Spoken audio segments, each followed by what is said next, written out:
Welcome to the stream. We're gonna be playing some Vampire Therapist, a little bit of cozy game. I got myself a little tea, and we have some new rewards that people can redeem. I worked really hard to get those things working. I hope they work.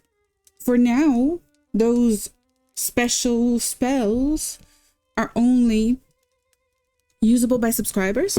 I'm gonna eventually make a couple extra stuff that is going to be available to everybody, followers and anyway.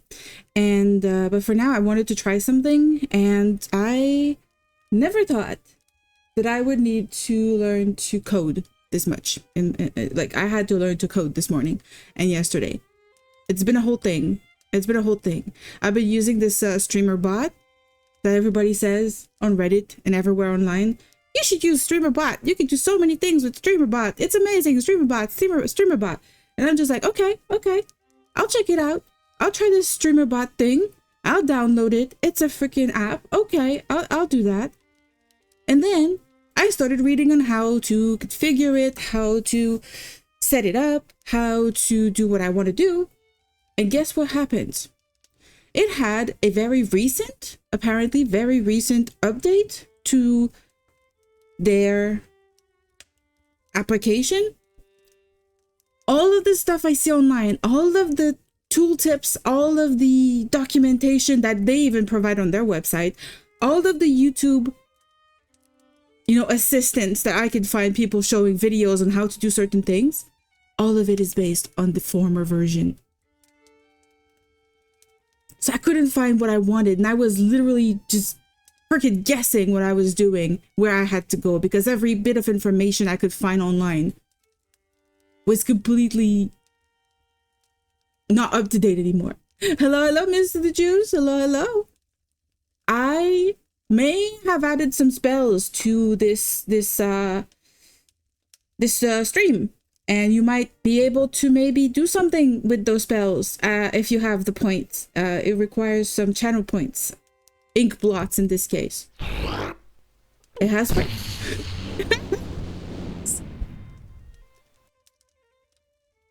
That's amazing. It works. I spent so long trying to set it up. I was literally just explaining how it's been a whole process. I learned to freaking program. I learned to do like programming shit to make it all work. It wasn't easy. It's not directly on Twitch. It goes through the streamer bot, and I wasn't even sure it was gonna work. No, don't hack me. Don't do that. Well, that's Also, do tell me if the sound is too loud. I don't know if it is. God damn, that was stressful. Please don't hack me. Hello, Mr. Crispy. Yay, you get to catch up. Hello, welcome in. I can see you. You are now seen, Mr. The Juice. No, it's Mr. Robite who is seen. I misread that, sorry. I had some fun setting up some spells in here. So those spells aren't only redeemable by subscribers. So that's people who have given up their souls to me as their patron. They get to cast some spells in the stream. I mean, you're not hidden, Mr. Robite. The elder being just saw you. I mean, you can't really hide from that. Oh yeah, that's like all the new emotes. I have also other emotes coming in. I may have splurged a little bit. It's really fun. This whole setting up everything is so creative. Thank you so much. Thank you. You don't remember giving your soul along with the money? I mean, it's kind of linked together, don't you know? Have you not seen the video of the spider hiding itself in the sand? I have not. Are you saying that you're a spider hiding in the sand? I think the other being can still see you though. I think that you're not really protected from the other being's many eyes. I may need to watch it. Okay. I'll have to check it out. But yeah, so I may have not really slept in the last 3 days preparing ideas and stuff, and I may have an even bigger surprise in store for everyone who's been around for a little bit. I'm having a lot of fun doing this extra little thing. It's gonna be great. I'm really proud of you and all the work you've done. It is much more intuitive and complicated than what people think. Yes, it is. It is. Yeah, I will get some rest. Thank you. Yes, I have to kind of run today, so I'm gonna be doing this stream. I have a dinner with like colleagues afterwards, but tomorrow I'm gonna try to rest. It's not by choice that I don't sleep. It's a thing that happens when I have too many ideas. It happens when I'm writing. It happens, you know, just whenever I feel like I have to do a bunch of things and I have like a bunch of ideas. My brain just doesn't want to stop. And I may got like a couple hours of sleep, you know, not zero, but we're gonna be doing a lot of stuff. And this new thing that I'm working on is gonna be really funny. Some bedside sleep gas, like they have like the operating rooms. Yeah, maybe. That could knock me out. Yeah, everyone believes streaming is so easy and all you do is play games. There's so much more. Yeah, it is so much more. It is marketing. It is creative writing. It is drawing, being, you know, doing everything and handling all the taxes and stuff also is going to be a thing. It's going to be a thing eventually, but it's thrilling. It's really cool. And the, like when you see like a bunch of people like so successful, you think, well, it's doable, you know.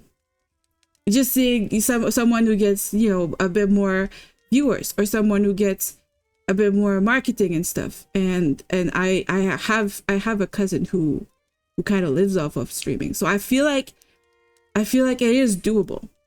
It might run in the family too. We'll see. I have someone I can ask questions if things go weird. But yeah, it's pretty cool. It's pretty unique, a unique experience. It is not the same thing as just sending a resume somewhere, getting hired, and then somebody at HR handles all of your paychecks. It's not the same thing. It's very different. But yeah, so we're gonna be playing some Vampire Therapist. I've been wanting to play something cozy.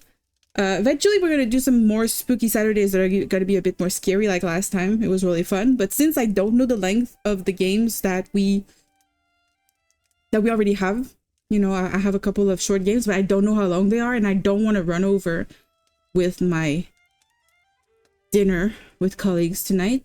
I just wanted to go for something that I was more sure of. So we're gonna go back into this Vampire Therapist. We're gonna continue handling a bunch of vampire patients who need a lot of help in their personal lives. All kinds of different needs and psychological needs of theirs. Does it sound good? I think it's a little low right now. Can't believe someone as old but it's good with the sound. Okay. Controller. I guess some problems don't disappear no matter how old we get. Okay, so Medi, that's the last person that we were treating. She's like the, what, 3,000 or 2,000-year-old woman. She's a streamer too, and she believes everybody's kind of the same. She's overgeneralizing everybody, and she's afraid of everybody as a consequence of events in her past. So we're trying to help her get out of her shell, go outside, meet people that she can stop, you know, overgeneralizing everything. Well, time to get some bartender wisdom. Yeah, we're gonna go see Crimson. Howdy, Crimson. Think you could whip me up one of them bloody Steves? The way he says Crimson just makes me laugh every time. Sure thing, cowboy. Tough night at the office. Oh, just got some of them existential questions lingering on my mind. Can you believe someone can be 1,800 years old and still let society tell them what to do? 1,800 years old. So she's not exactly 2,000. I can believe it. Folks can get real uncomfortable when someone shows up and does things differently. Oh, no kidding. My client's a weird one, but I think that's what makes her special. Just wish she saw it the same way. I mean, I'm not sure that that's her issue. That she needs to see how special she is. I don't think that that's her issue, but okay. Think you're making some headway, Chief? How's your session go? Every time she asks me how the session went, and I don't know if it has any consequence. Sometimes I do feel like we did something that helped, and sometimes I feel like the patient was really reticent to actually trying new things. In the case of Medi, if I remember correctly, we told her she had to go out and she told us it didn't go well. And now we told her to do something she likes, I believe, right?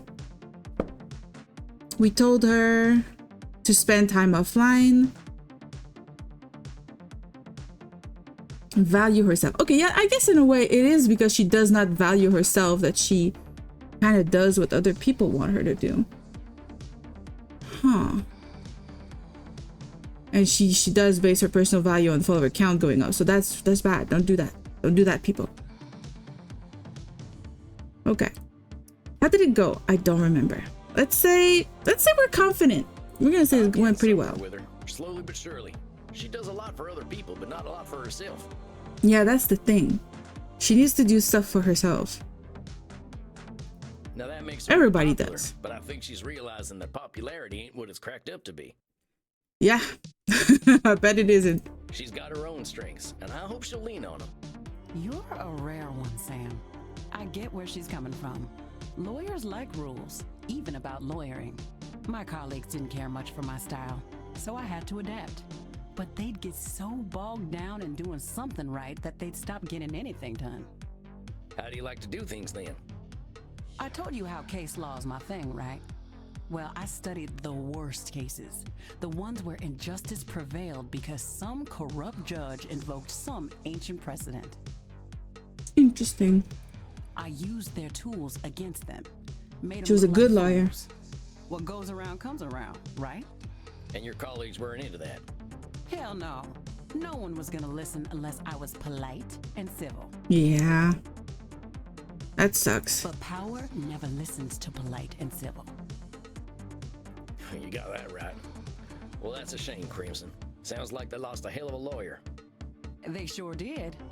Now, I got that drink for you. Sorry, no bloody Steves this time. This one's a Gunther. What's a Gunther? I'm sure I'll love it. I'll take it up to my coffin for a day cap. You have a good night, Crimson. You too, cowboy. So we're also a vampire. We're treating There we go. vampires Nice like person. us. I don't know what a Gunther is. Did you tell us before and I just Now, don't let's remember? see. I can read Emerson. I think he's got a piece that'll help me reflect on the night. We do like some Emerson. Or I could watch Charlie Chaplin make lawmen look like fools. I do like some Charlie Chaplin. You know what? We're not going to read this time. We've been reading every single time we've gone to sleep in this game. We're going to watch some Charlie Chaplin. Oh, wait, we do get to see something? Back in the old days, there ain't no lawman who could stop saying walls. Can we actually see it? Wow.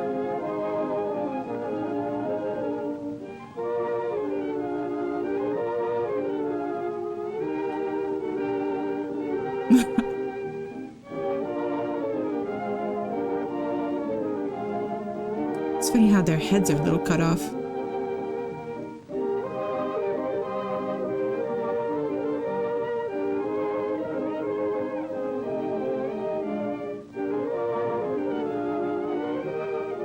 What is happening? Why is he measuring her face?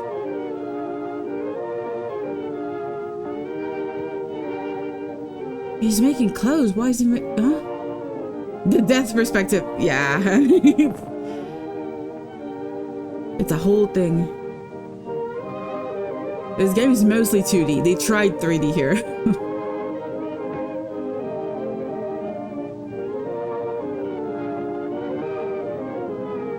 He's... what? Or the coffin is massive. I think the coffin is massive. Yeah, I think it's a whole ass room. Oh, he can't touch her to get the measurement. It has to do it with the ruler. What the hell? Well, oh, He took the other mannequin with her. What the hell? That makes no sense.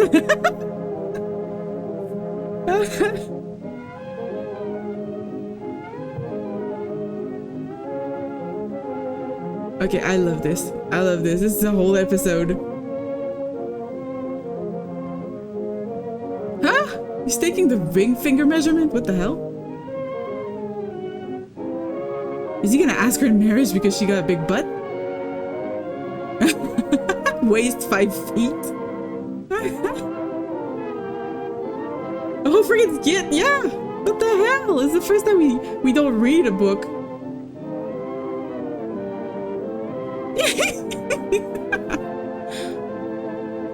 Oh, the Count. That was the name of it. Ah!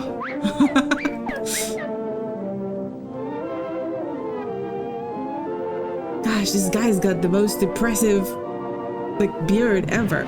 Oh no. Oh no. Oh no. What's he gonna do?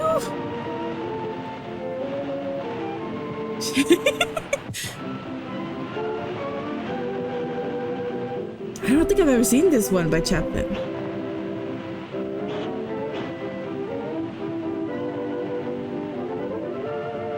I don't know if I'm supposed to click to stop it. I don't want to stop it though. He made a freaking hole in there. He's starting a fire at this point.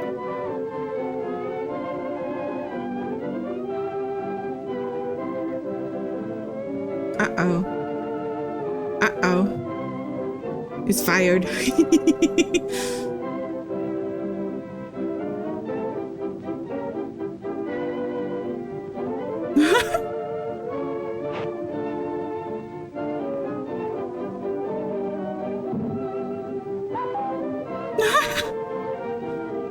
Miss Moneybags? What? There's more? We could sit here for hours.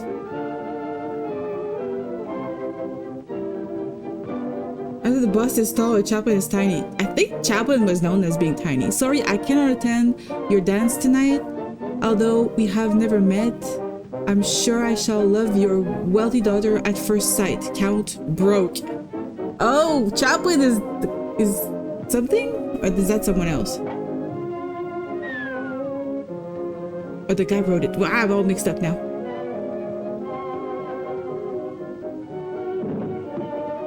This is a very Charlie Chaplin thing to just nearly trip everywhere. What?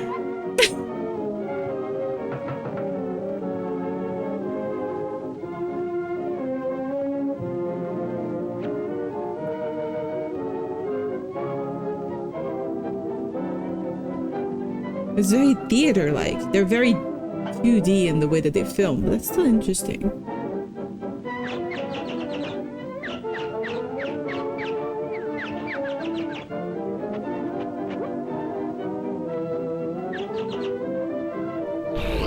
What? Mr. Robot, you're trying to electrocute me. I'm focused.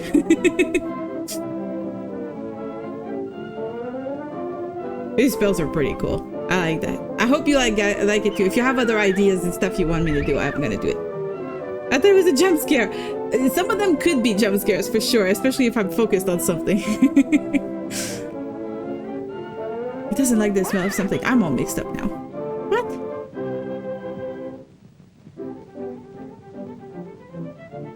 You supposed to hide?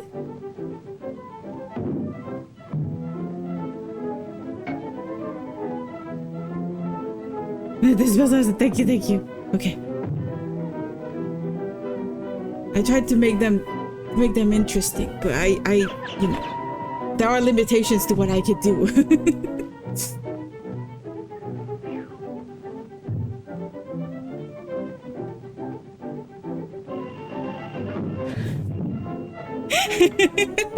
Yeah, that's the point. You know, you give me your souls in exchange for powers. That's how warlocks work. We're watching a whole ass movie right now. What the hell is happening? I didn't think this game had whole ass movies in it. Oh god, she's hiding the police officer now?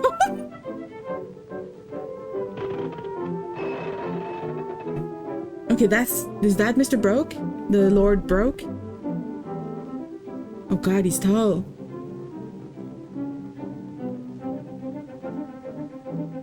He's a tall dude, what the hell? What? Imagine paying the copyright licensing to have this in the game. I think it's one of the movies that is old enough that it's probably free to use. I think there's a limit in time to when things become kind of like free to use for everyone. I'm not sure 100%. A lot of black and white movies are movies that people watch in more modern movies, like the characters watch them. You can't be my secretary. What? What is happening? But yeah, like certain things become public domain, and I don't know if that's the case for these. And it makes it so that you don't have to pay anything to put them in other media. What is happening? Oh god. You're a secretary. You have to walk behind him. Oh god. You don't want to go behind. Delighted to Count Broco. Oh, it's Broco. I thought it was Broke. Oh god, what is he doing? Pulling beards like that.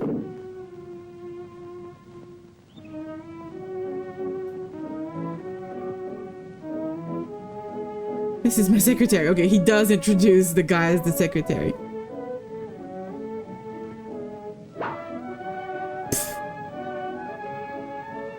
What is this outfit?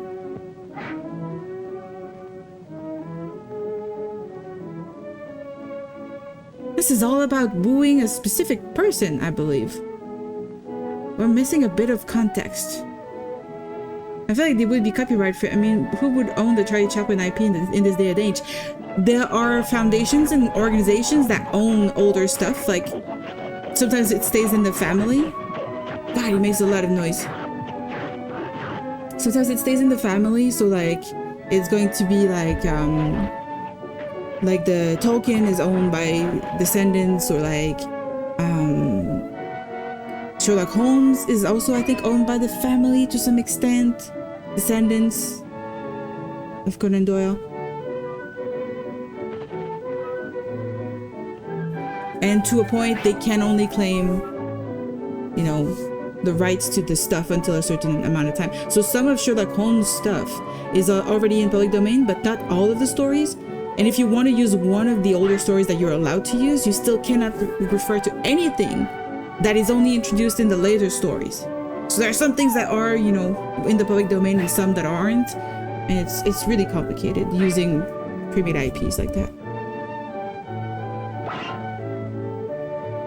Watermelon? What is happening? Why?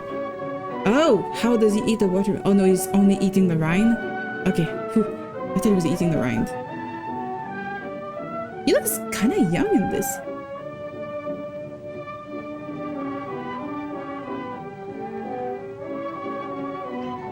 I know he's getting fucking watermelon in his ears. I would hate this so much. Yeah, exactly. You can use the old Mickey design from this steamboat thing, but not modern Mickey. And to be honest, I never really thought the old Mickey and the new Mickey were even related in some way. I always thought they were really a different character. God, this is efficient. So efficient, this guy. It's called Steamboat Willie? Okay, I was like, I don't know William, but Willie, that rings a bell. But yeah, it's not Mickey in my head. What is he doing? He's just going to go? He ate the watermelon and he's leaving? You're not supposed to grab your coat like that from the table. He's just... Bye, everyone. Or it's just a very... Oh god, there's a clown. Right? That was a clown? Do not look if you're afraid of clowns. The clown is gone. Oh no, he's stealing the cutlery?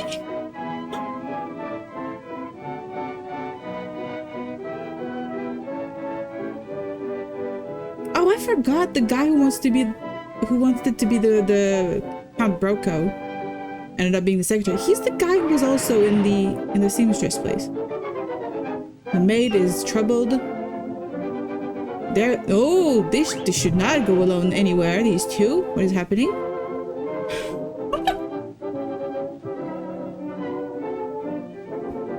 We're watching a whole ass movie.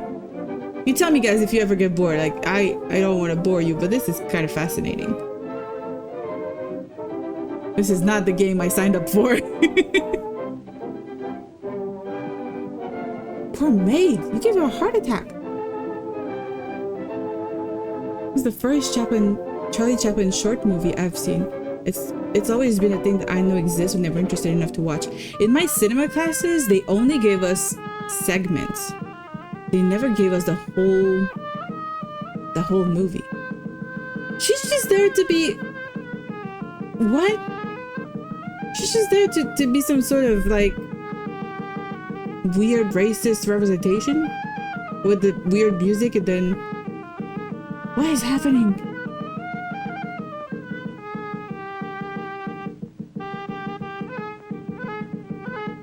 He's chasing her everywhere. Like that woman's got him captivated. I think that was intentional. She's like baiting him for something.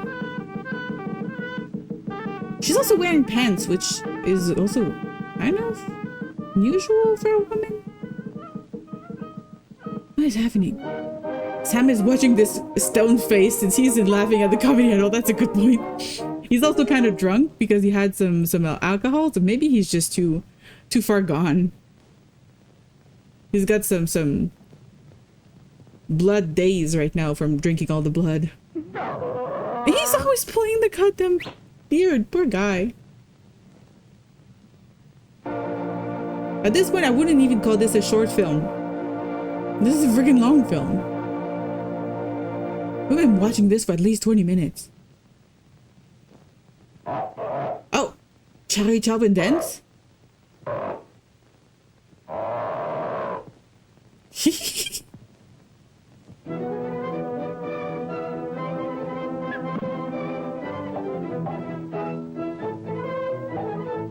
These were really amazing.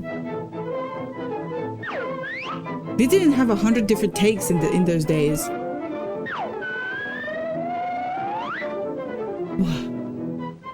Oh, he's being the conductor now.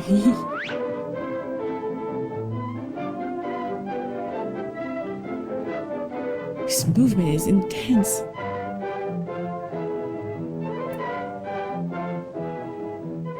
Our little Sam probably saw it all before. Like, it's not the first time he's watching this. He fell. It was like 15 minutes ago. He forgot to turn it off. Yeah, exactly. We're just babysitting him while he's sleeping. And we're watching the movie in his place. We're his consciousness being aware of the movie. Okay, everybody's dancing now.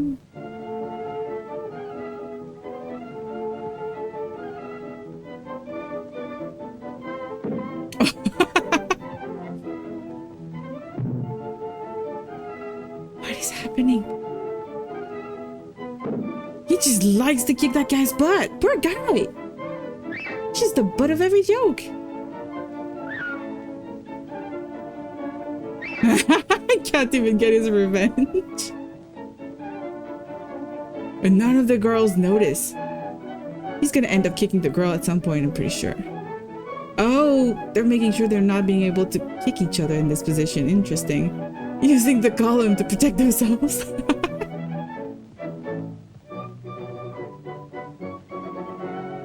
The magic of cinema. God, what? That was a funny hat she was wearing.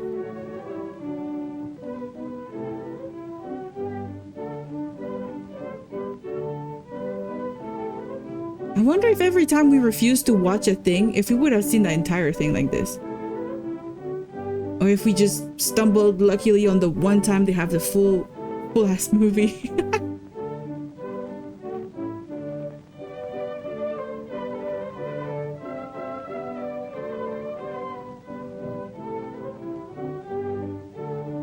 This guy's plotting his revenge. What's the maid gonna do?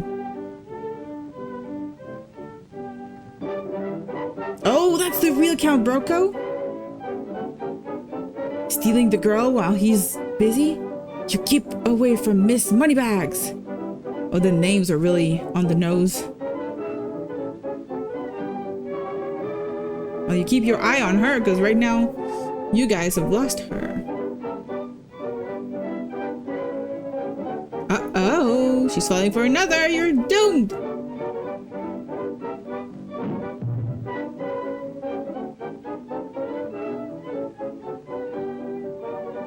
The secretary just stole your man.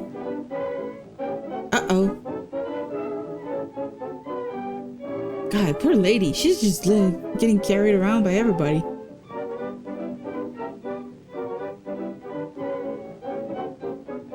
Does she even get a choice in all of this? Does she get to say, you know what? I like that guy better. You know what? I don't want to dance with you. Why don't she get to say anything? I bet she is before the end. Right now she's lost. She doesn't know what's going on. At some point she's gonna kick somebody's ass. I hope so.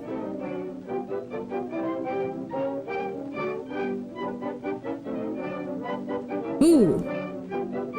That's the real Count Broco? Oh, I'm all mixed up now. Okay, he's upset that someone's pretending to be him. Okay, that's good, that's good. Oh god, his mustache looks like it's painted on. They're imposters. I will get the police. Okay, go get the police. While you do that, he's probably gonna steal your woman. Oh no, not this lady again. Oh god, she's just gonna chase her. No, don't do it, Charlie. God damn, no, don't poke the turkey. What the hell was that? Oh, he's very angry right now.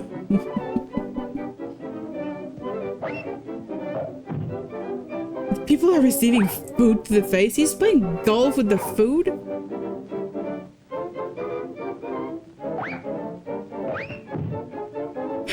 That looked like a piece of bread to the face. Uh-oh. Uh-oh.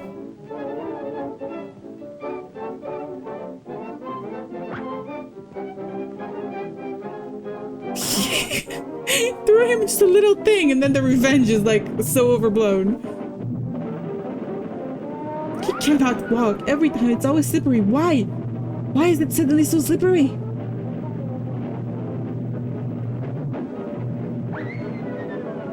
Are they at it like an ice rink? What's happening? Was he dead? It always saves him. This is the origin of cartoons too, I'm pretty sure. All the hijinks and like Roadrunner shit. This is mayhem.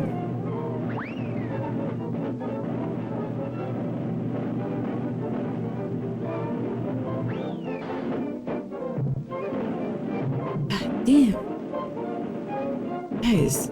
That is some high action shit.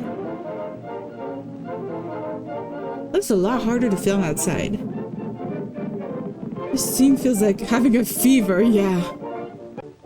There! Wow! Well, he got away.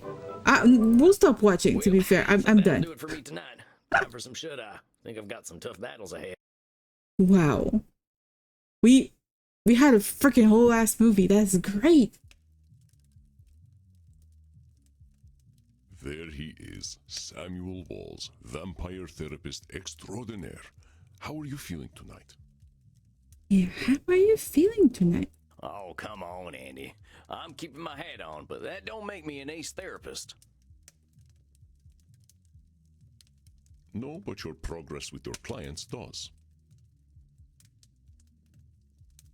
I must confess, I think you are a more fitting therapist than I am. Your clients are quickly comfortable with you. Yeah, they're comfortable with me, but I don't think I'm helping most of them. Did we help anyone? What a flat chin. Yeah, he's got a very square ass flat chin going on. So does he probably underneath this nice little fur here. I believe my clients are afraid of disappointing me. I mean, I guess I can see where that makes sense. I ain't too keen to disappoint you either. You always make that face. You can hammer some nails with that. Yeah. It's a very rough looking. And the color does not help how tough it looks. What face is this now? Never mind. I'm teasing you, Samuel. I understand. It can be difficult. Oh god, I did jump.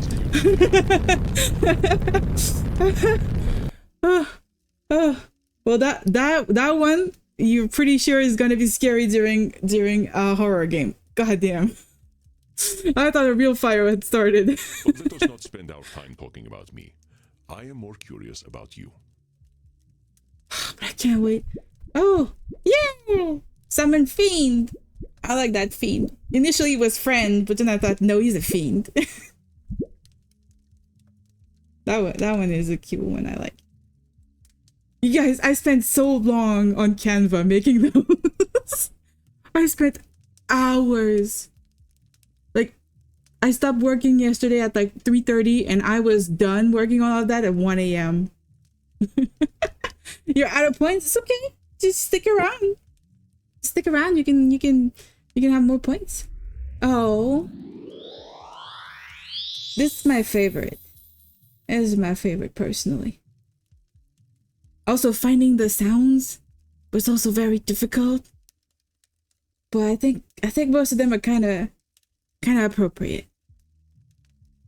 This one was the toughest one because all the sounds I wanted were like a minute long, and I didn't want a freaking thing playing for a whole minute. But yeah, it made the stream so much prettier. It's something for like, you know, if things are too scary, you can cast this one and calm me down with some flowers. Yeah, I think you've got every single one of them, right?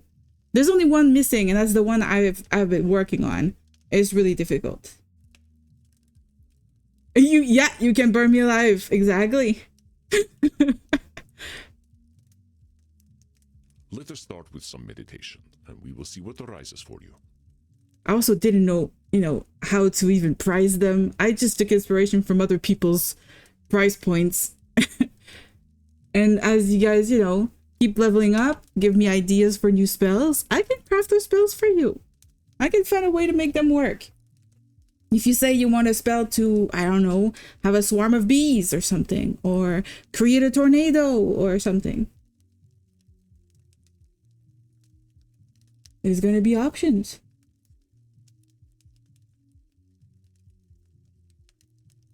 Cast a meteor to Earth. You know, we could do anything. Turn the entire stream into like what's it called? An 8-bit, you know, visual game thing. The spell that does your taxes.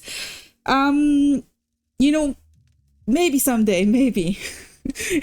This all required some sort of minor programming and a lot of work in Canva, but eventually maybe I could connect everything to your taxes, but that would require you sharing some personal information. I'm not sure you're really comfortable with sharing with anybody online, so I don't recommend it.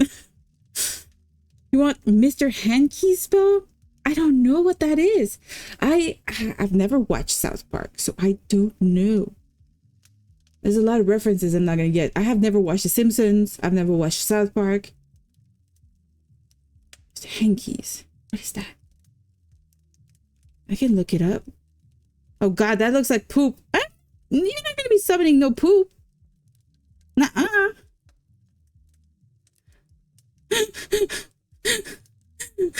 He summons a hit storm out of a toilet, but there you go. Well, maybe.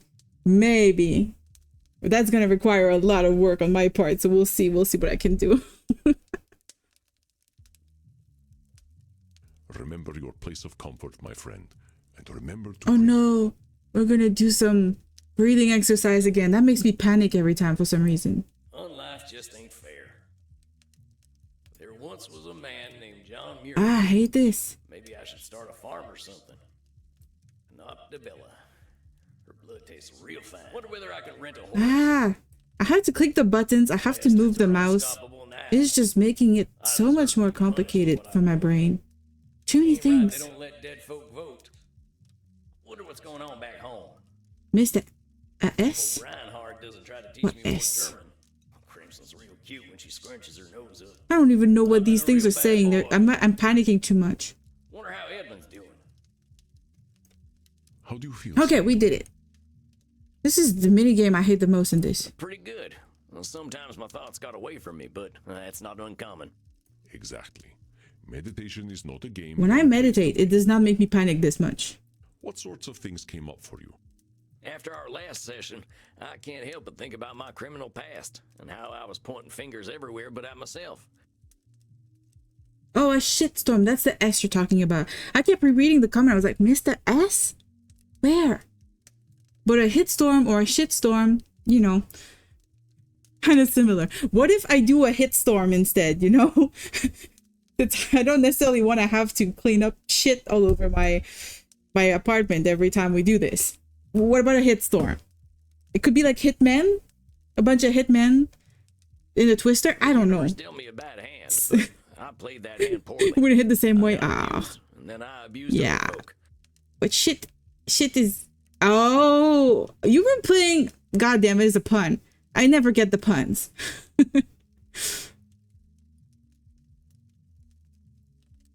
I guess that's only fair. So Good thing yeah, I you can feel took the bad, time to but write it out for me. Maybe the universe was just evening itself out. Aha. Samuel, I know that when we both have suffered and caused suffering, it is tempting to blame the fates. Yeah, we do tend to do that, and like I tend to do that a lot. Like it feels like karma. It feels like it's, you know, fated to be fair kind of thing. You could have a bucket spilled over the screen as a spell. Yeah, could be like a whole bunch of like flooding water. So you want to have some flood powers? I'm gonna take some notes. I had a couple ideas for floods. So flooding powers. I'm taking notes for real. There's a book with powers in it.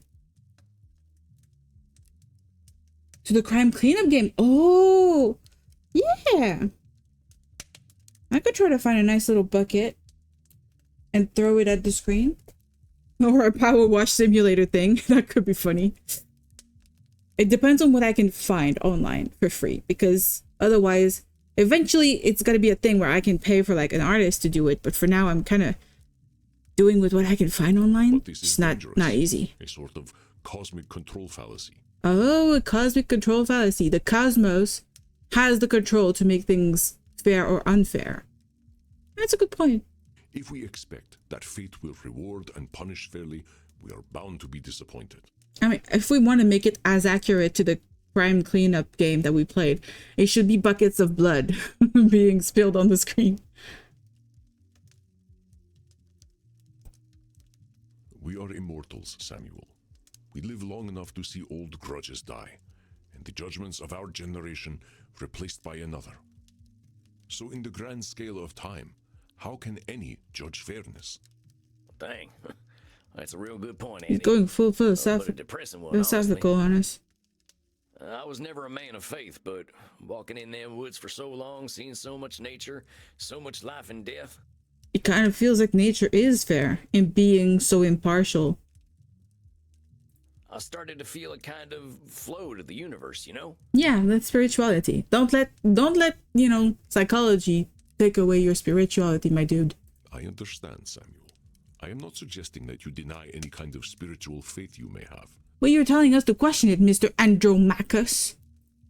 Makos. It is fairness that is the fallacy. If we cannot define fairness, we certainly cannot expect it. Yeah, I think I see what you mean. Dang, another cognitive distortion, huh? I mean, the whole thing about karma is this idea that we cannot see the fairness, but that the fairness exists. It is a law in the universe. No one ever said being human was easy.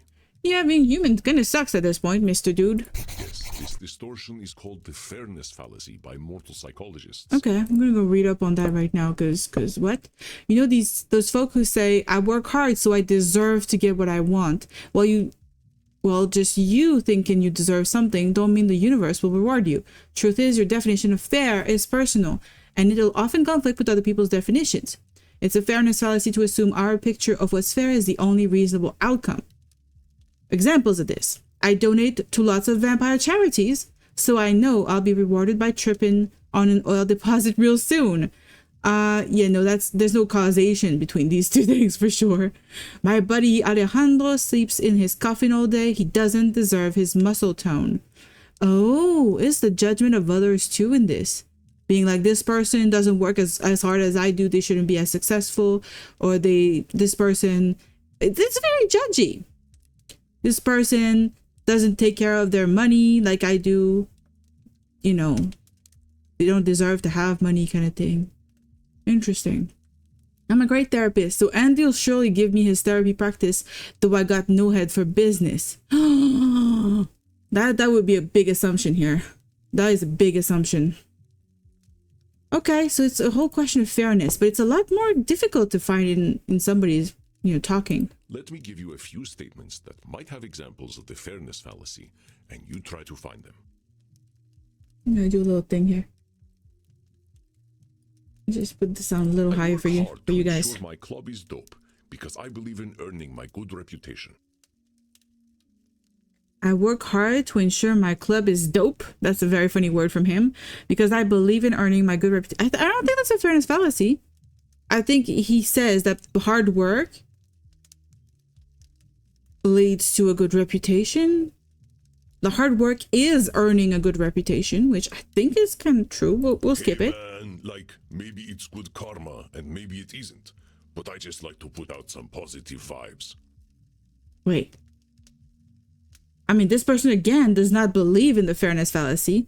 They just believe that they want to put positive vibes out. I don't think that that's a fallacy.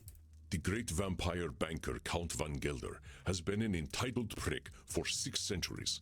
It's only a matter of time before he gets what's coming to him. Funny because Gelder means gold. So he's a banker whose name is Count Gold.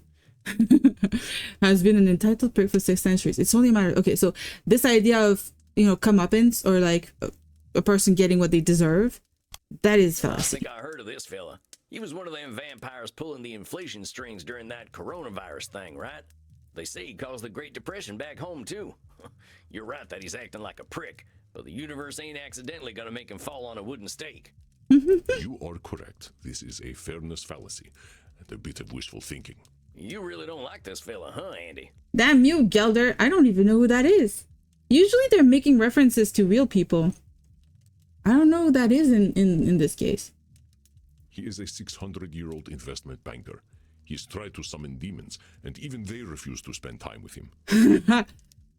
Interesting. Yeah, and he's ugly, too. Let us not descend to his level, Samuel. Oh, sorry. For you would never reach the bottom. Oh. Why bother being kind to mortals?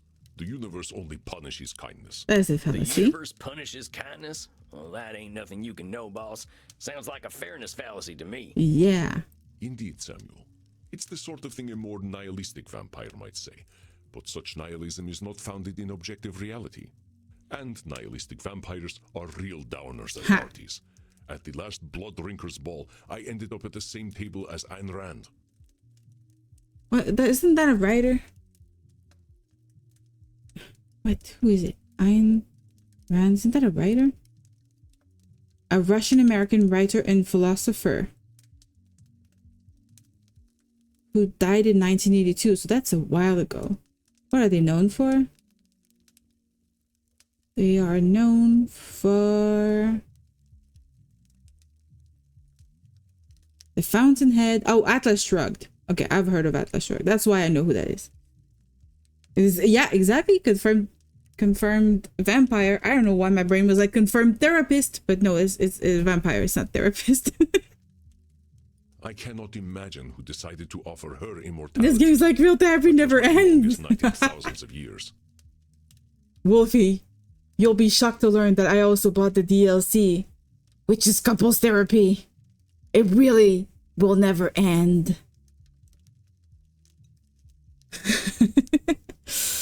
There's gonna be a DLC after this main campaign. But well spotted, Samuel. We got a new one though. I got all the fairness fallacies It's important. It's important to learn about psychology stuff and therapy stuff to help ourselves. You did, Samuel. You are most adept at tracking down cognitive distortions. Yeah, we are the best. I got a good tracking nose, I'll tell you that. I can't tell you the incredible things I learned just being in nature for so long. Also, welcome in, Mr. Wolfie. How does that make you feel? Mr. The Juice is already a therapist, I see. You already know the big technique. What about the Maidenless DLC? I mean, this is the Maidenless, DLC. It's the main campaign. They're all Maidenless. We got the guy who thinks, he should never give in to impulses. We've got the lady who thinks sex is the most, disgusting thing in the world. We've got the lady who uses sex to like get whatever she wants and gains what she thinks is control over other people. And we got the guy who's so obsessed with himself that he literally may have, been too happy to watch himself play some Shakespeare play of some sort. So, I mean, yeah.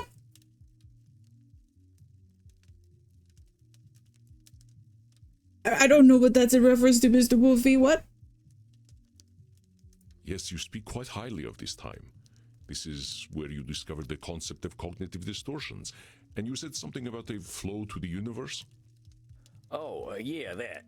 I don't know. It being the most disgusting thing in the world. I mean, it's the lady. The lady thinks everything sexual is bad. Things differently. And she saw it as the way that her husband got syphilis, I think it was. And she just hates everything that has to do with it. It's repulsion at this point for her. It sounds as though it was a spiritual experience for you, Samuel. I think it was too. My buddy John, he showed me the way. John Muir, you probably know who he is. Why does that ring a bell again? John Muir. I think he mentioned him the last time. Yes, of course, the American naturalist.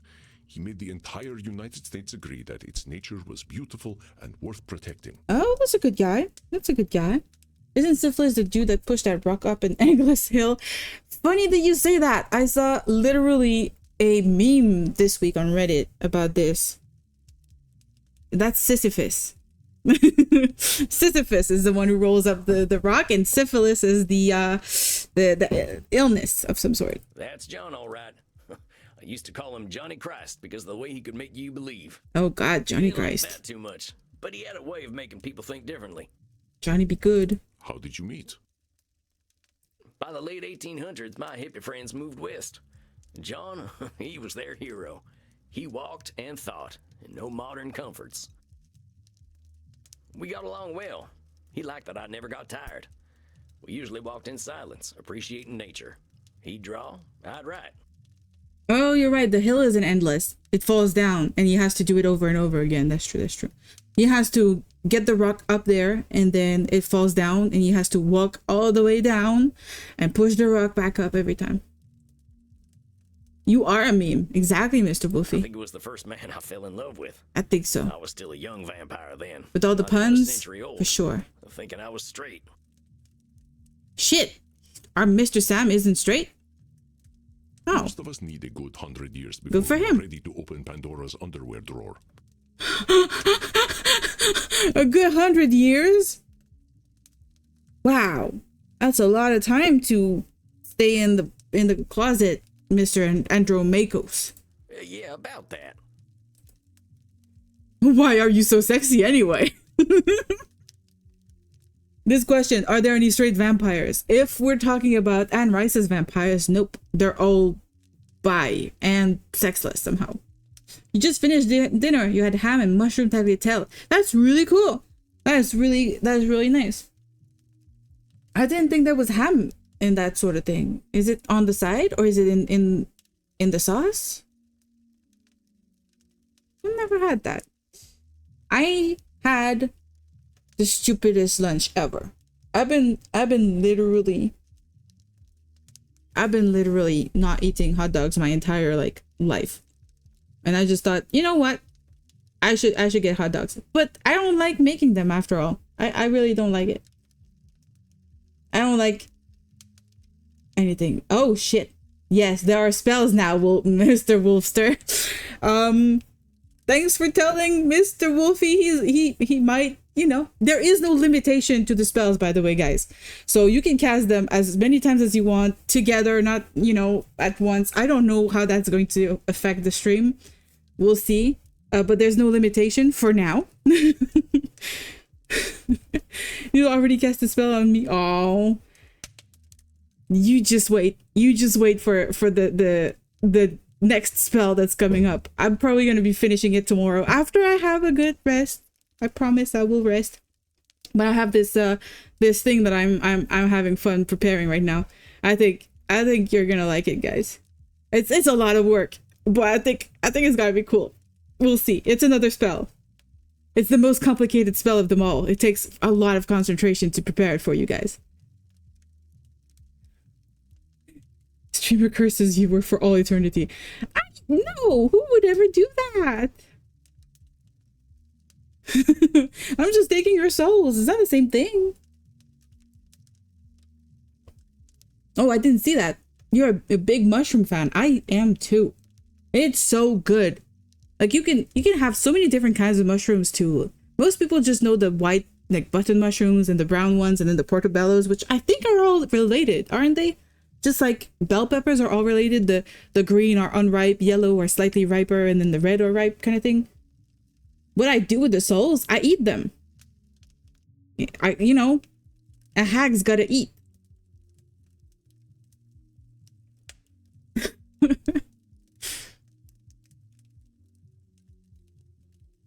They don't go to hell, they don't go to heaven. They go in my belly. Like Charlie Chaplin and the Gold Rush. Why are you referring Charlie Chaplin right now? We literally watched that whole last Charlie Chaplin movie earlier. I guess you were maybe lurking or something. It was craziness.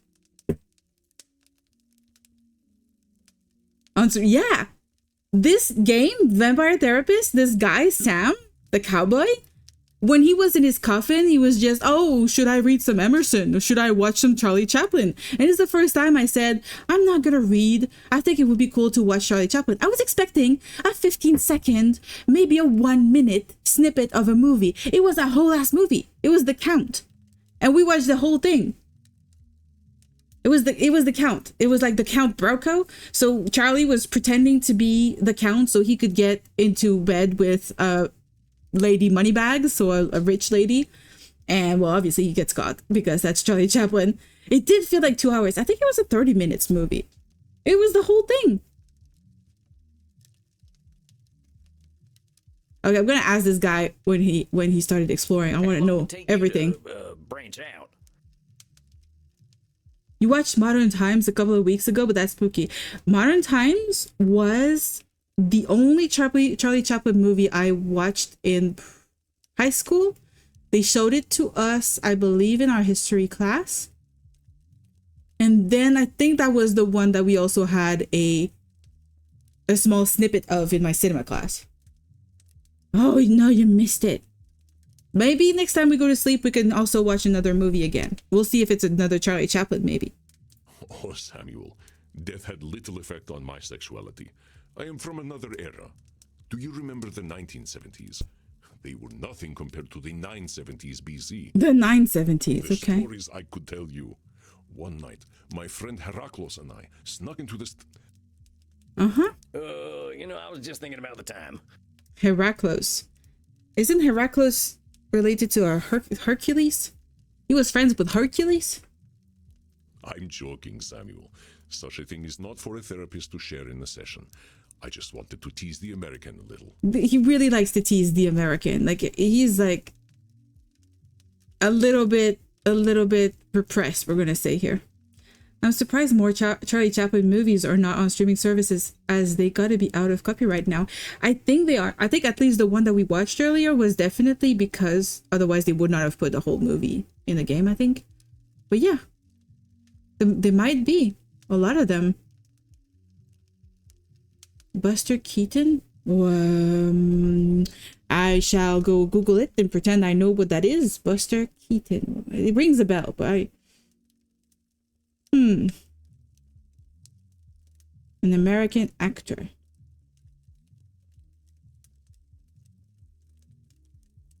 Trying to see what he did. He did Sherlock Jr. in 1924. And Steamboat Bill, so the cameraman in 28. Okay, that's same kind of period, I guess. Isn't it earlier? Charlie Chaplin. Just want to know, when are Charlie Chaplin's movies? Are they Victorian era? No, they're like, okay, there's First World War and Second World War. 1921, 25, and then there's 52, 1940. Everybody, oh, we did see The Great Dictator also when I was in high school. Modern Times was at 36. Interesting. Very interesting. I just got an email telling me my new boba delivery is on its way. Some of his stunts were insane. Yeah.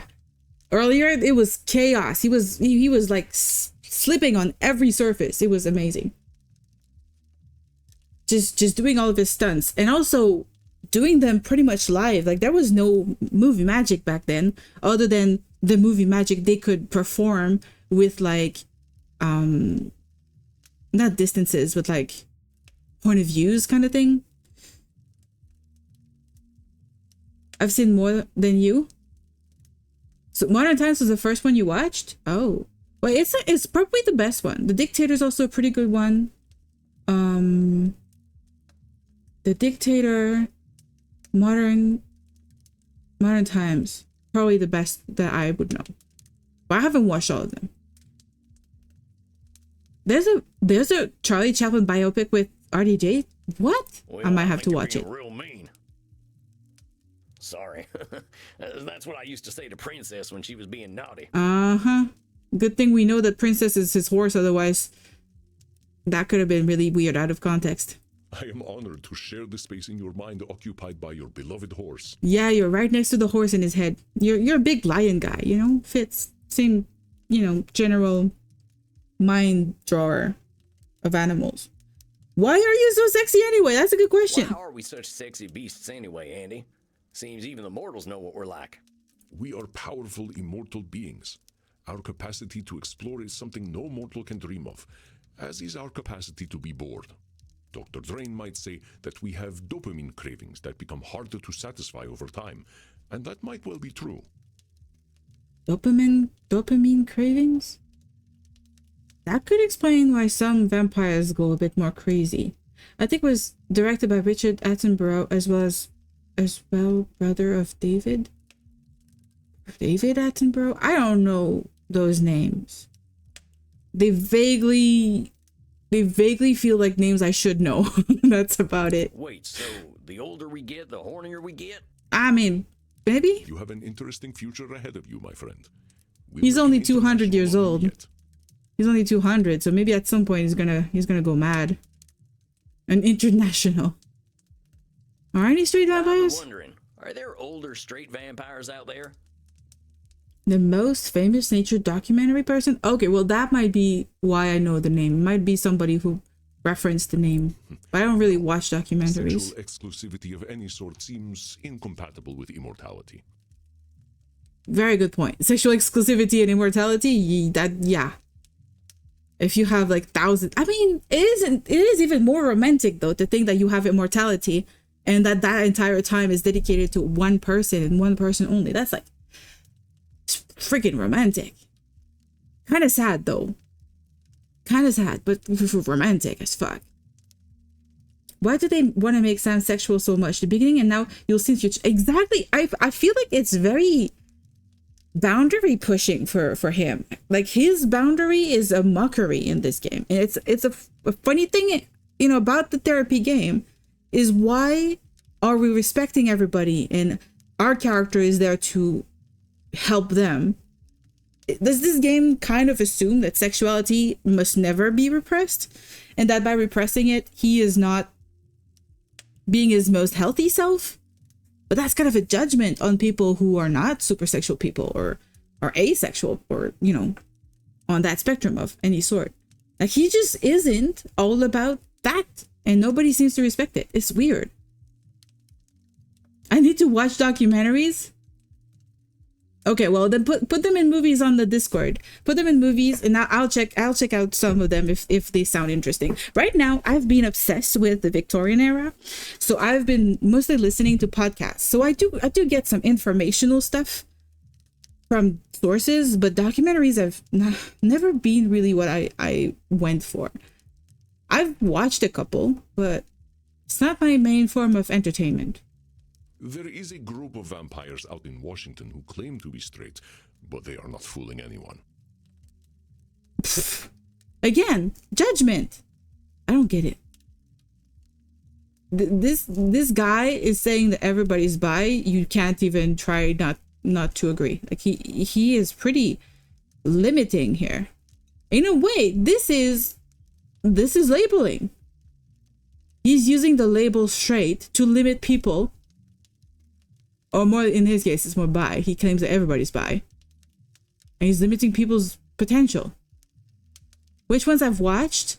There was a weird one about cults on Netflix that I tried to watch. I never finished it. It was, the title made it seem more interesting, and then when I watched it, it kind of devolved into mostly social,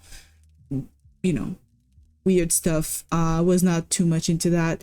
I've watched a lot of documentaries on serial killers, that sort of thing. That always piqued my interest as a teen. I've watched the one that was Super Size Me that we had to watch in high school. It was all about unhealthy food choices. They tried to make us not eat too much, kind of thing. Not eat unhealthy or unhealthy sizes of food servings, kind of thing. But most of the ones I would watch was really like, sometimes nature, but mostly historical stuff, that sort of thing. The serial killer is a given with you. Yeah. I'm not as obsessed as some people who like know everything about serial killers. They know all of their names, know their stuff. They're big fans. I'm not a fan. I just think it's important to know where some of these people got their weird practices and weird thoughts that led to what they did. And I find that very fascinating as a writer to get into the head of people like that. But it's just sometimes a bit too focused on making those serial killers kind of like superstars, and I am not comfortable with that. The last serial killer documentary I watched messed with me too much. I stopped watching them. Yeah, I think the one that messed me up the most was the Gacy one. I hated it so much. Dahmer was also pretty bad, and I think they're the only ones I can remember right now because they're the most recent ones, but I'm not comfortable with those. Well, that's my curiosity satisfied. But speaking of which, I was talking about... the clown one, yeah. I fell for him hard. He wasn't into me like that, though. I don't think his wife got much from him, neither. That man was married to Mother Nature. Well, there you go. He was probably asexual to some level or something. But he was good company. I helped him map the West by sharing what I'd seen at night. I offered him my blood, but he was offended at that. Oh. He valued death and pitied my immortality. Oh. He just liked things as they were. If you haven't seen the Zodiac movie also with RDJ is great. I watched the old Zodiac movie. I don't know. Is it based on a real thing? I always just thought it was a movie. I wish I had met him. His mindset aligns with accepting things without judgment, as we explore in therapy. He was an incredible fella. When he told me, Sam, oh, it's 100% real shit. Roosevelt to make a law protecting all this, I believed him. Before he died, he urged me never to forget the earth. But I got busy roaming and didn't notice the wilderness shrinking. I don't think they ever caught him. Shit. Oh, that is creepy. That is like the worst thing, is if they don't catch the guy. But also, there was another one that I watched. It wasn't about the killer in particular. It was about the survivor. And it was a lady who, I don't remember the details, but she survived despite having her arms chopped off. And I think it was her head partly chopped off, but she managed to literally walk to people who helped her, who got the police and the ambulance and everything in charge to help her. And she survived. Like, there is no more of a badass than that lady. Like, she is the ultimate badass. There was a guy that survived the Zodiac. I think most of those big serial killers, there's always that one person that gets away. There's very frequently we have that one person who almost got murdered or almost got kidnapped, or whichever thing they did. My old gang tracked me down and drove me to you. That's gotta be really If I can't help them strange see to another live way of with. living, they'll destroy this planet. To be that person who was so close to horror and survive it. I think I prefer fake horror personally, though. Like, that's the thing I guess I understood after watching those serial killer documentaries. I think I prefer my horror to be mostly fantasy, paranormal. Give me demons, give me ghost possessions, give me hauntings, give me witches. That sort of thing I will enjoy a whole lot more. Like The Ring and The Grudge. Those were really unique takes on horror, and I think we need more of that. That's a lifetime of PTSD. Yeah, I think depending on the person, some people do not develop PTSD. So that might not even be lifetime of PTSD, but for sure lifetime scars. That person has like major scarring on her neck and is missing literal limbs, so for sure. You like psychological horror, but prefer no horror more than anything. Psychological horror is also my kind of thing. I do like that also. A good thriller, but I do prefer when it is not real. When it's not a real person, a real killer, or real victims. The Cube. Did I watch it, or did I watch somebody on YouTube go through I think I watched somebody on YouTube literally go over what was going on in that movie. Yeah, I think I watched some sort of review of it that went into all of the details of it. But I have not watched it myself. Oh yeah, it was something about archaeology horror. No, not archaeology. What's the word? Architectural horror. Sorry. The horror, or like horror architecture in general. It was such an interesting thing. That person, that lady on YouTube, I need to find her again. That was really cool. She makes really nice long form videos. And I think she's mostly specialized in architecture. So she looks at horror from the architecture like point of view. It's really nice. It's really unique. How is a group of gangsters going to destroy the planet? Yeah, but it's inside the cube, and then they find a way to like go to other places, kind of thing, like different parts of the cube or something like that, right? And it's like the brutalist architecture around, like the very flat gray environment kind of thing, like very inhuman, inorganic. It's actually a tesseract that could be. Right. I like the concept mystic of the bastards are doing tesseract. more than robbing banks and holding up trains these days. They got organized. And now they're called Sanguinius Health. They're a health insurance company, What? draining folks of their blood, money, and hope. They're making some commentary on the healthcare system in the US. I see.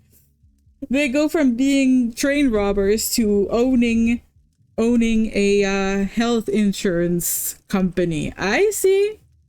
That's a judgment on that, all right? I like the old monster movies too. I don't know if I have watched that many. I've seen the last Godzilla. That was a good one.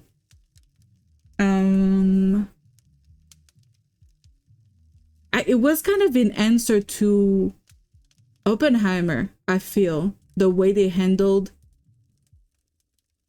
his power. It's a kaiju. It's a monster. A kaiju is a kind of monster. It's a subtype. It's a subcategory.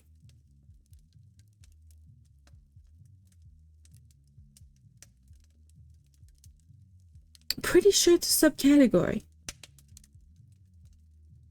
I have not seen the original Frankenstein personally. Okay, they have their own category. Fine. I don't think I've watched a lot. I haven't even seen Nosferatu, but it's definitely on my list. I really want to watch Nosferatu. I think my favorite, though, old movie, I don't think it counts as a creature movie, though, but it was The Cabinet of Dr. Caligari, something like that. Yeah, The Cabinet of Dr. Caligari. It's a 1920s film. I think it was a German film, too. I love that one. A box set of all the old monster movies? Maybe I need to do that. Maybe I need to dive into the monster movies. You haven't seen it? It's kind of hard to find. It's kind of hard to find a version that's got like the whole movie and that's actually like watchable, but it was good. To me, that was the origin of everything goth. Everything we know, like all the Tim Burtons and everything, that was definitely from that movie. I think the original Invisible Man is my fave. I have not seen that one, but I do believe it was a pretty creepy one. Well, they're big now, too.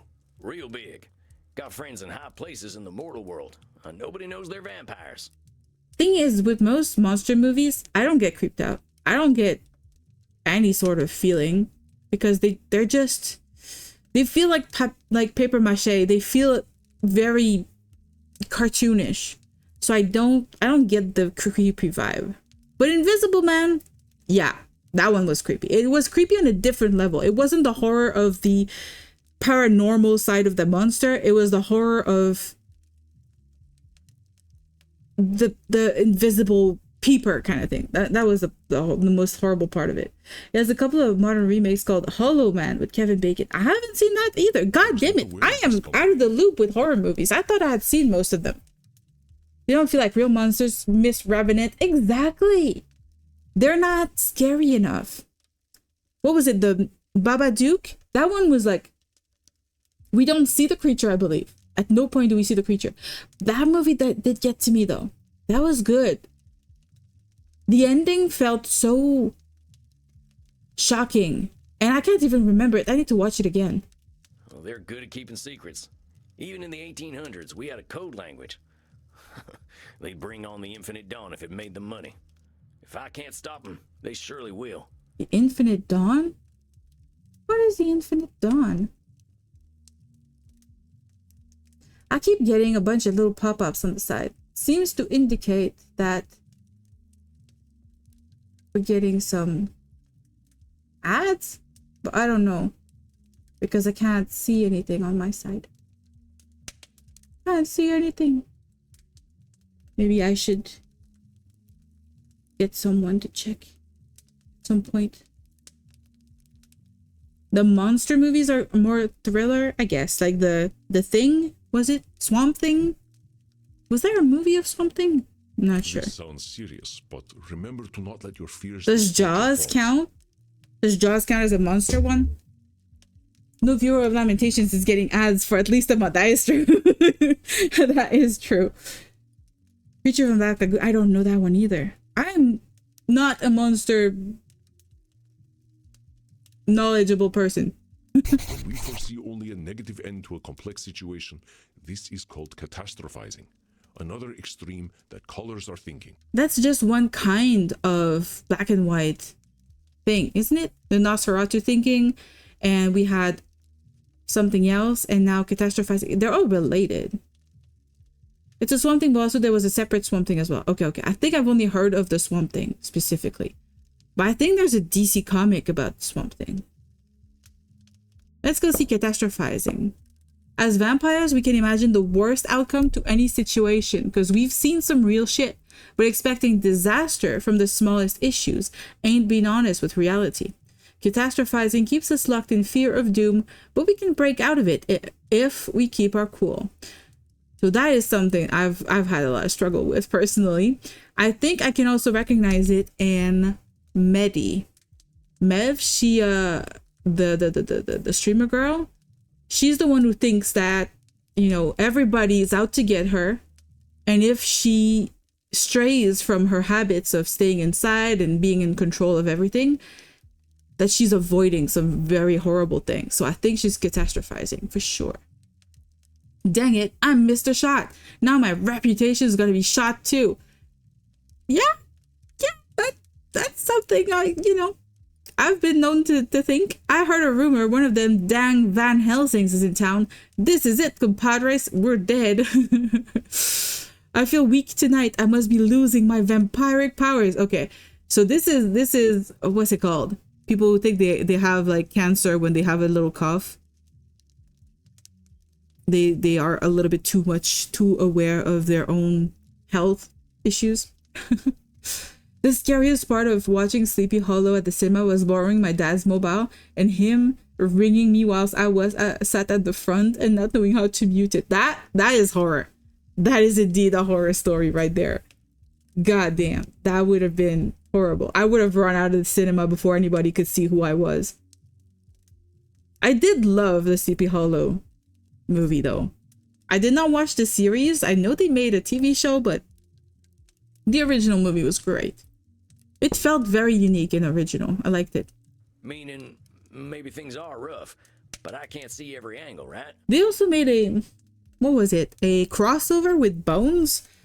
The police procedural about Bones being the source of all information about a person's death kind of thing. It was a weird crossover. You left the cinema, did not go back, so you missed the end? Oh no! I mean, it was a predictable end. I prefer my horror movies to have a bitter ending. Even a bittersweet ending to a horror movie feels bad to me. I need it to be just everything going wrong at the end. I want it to be that nobody survives. The whole, like, what's it called? The last girl standing kind of thing. I don't like that at all. How did a wolf sneak into a cinema? That's a good question, Mr. The Juice. That is a good question. How do you like turn into a person? Are you a werewolf or a wereman? Some people just want to see the world burn. Yeah, I want to see movies worlds burn for sure. As a service animal. I see. So you are trained. Yes, exactly. This is not to say your worries are overblown, but being able to imagine varied futures is useful in our decision making. That's like your day job. Let me give you an exercise so you can identify catastrophizing. I'm gonna catastrophize I everything. always make sure I keep my coffin key with me when I go to sleep. It would be embarrassing to be trapped in my coffin. That's just being careful.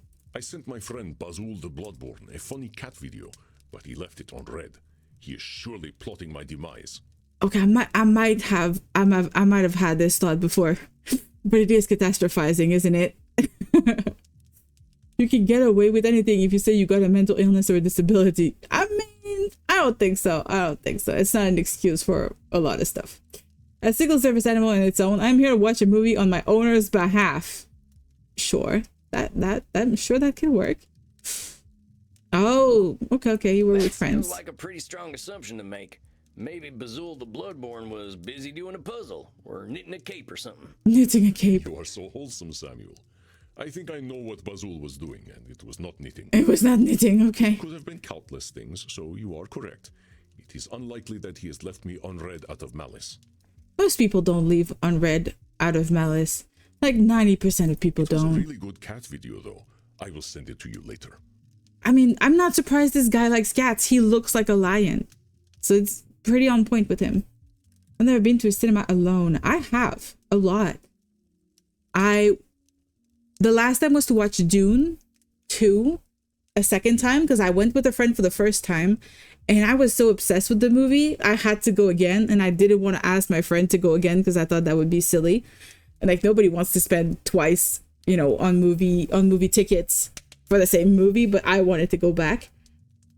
And the other times were like when I was in South Korea. So I was alone on my trip and I went to the movie theater quite a bit on my own. Most of it was subtitled in English, so I could follow what was going on, except it was in English, subtitled in Korean.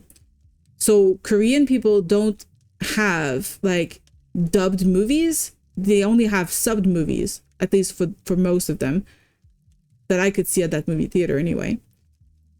But then I did go see a couple of Korean only movies, one of which was a horror movie, and not understanding enough Korean at the time, I had no idea what was happening. I was so freaking lost. Even the horror movie made no sense whatsoever.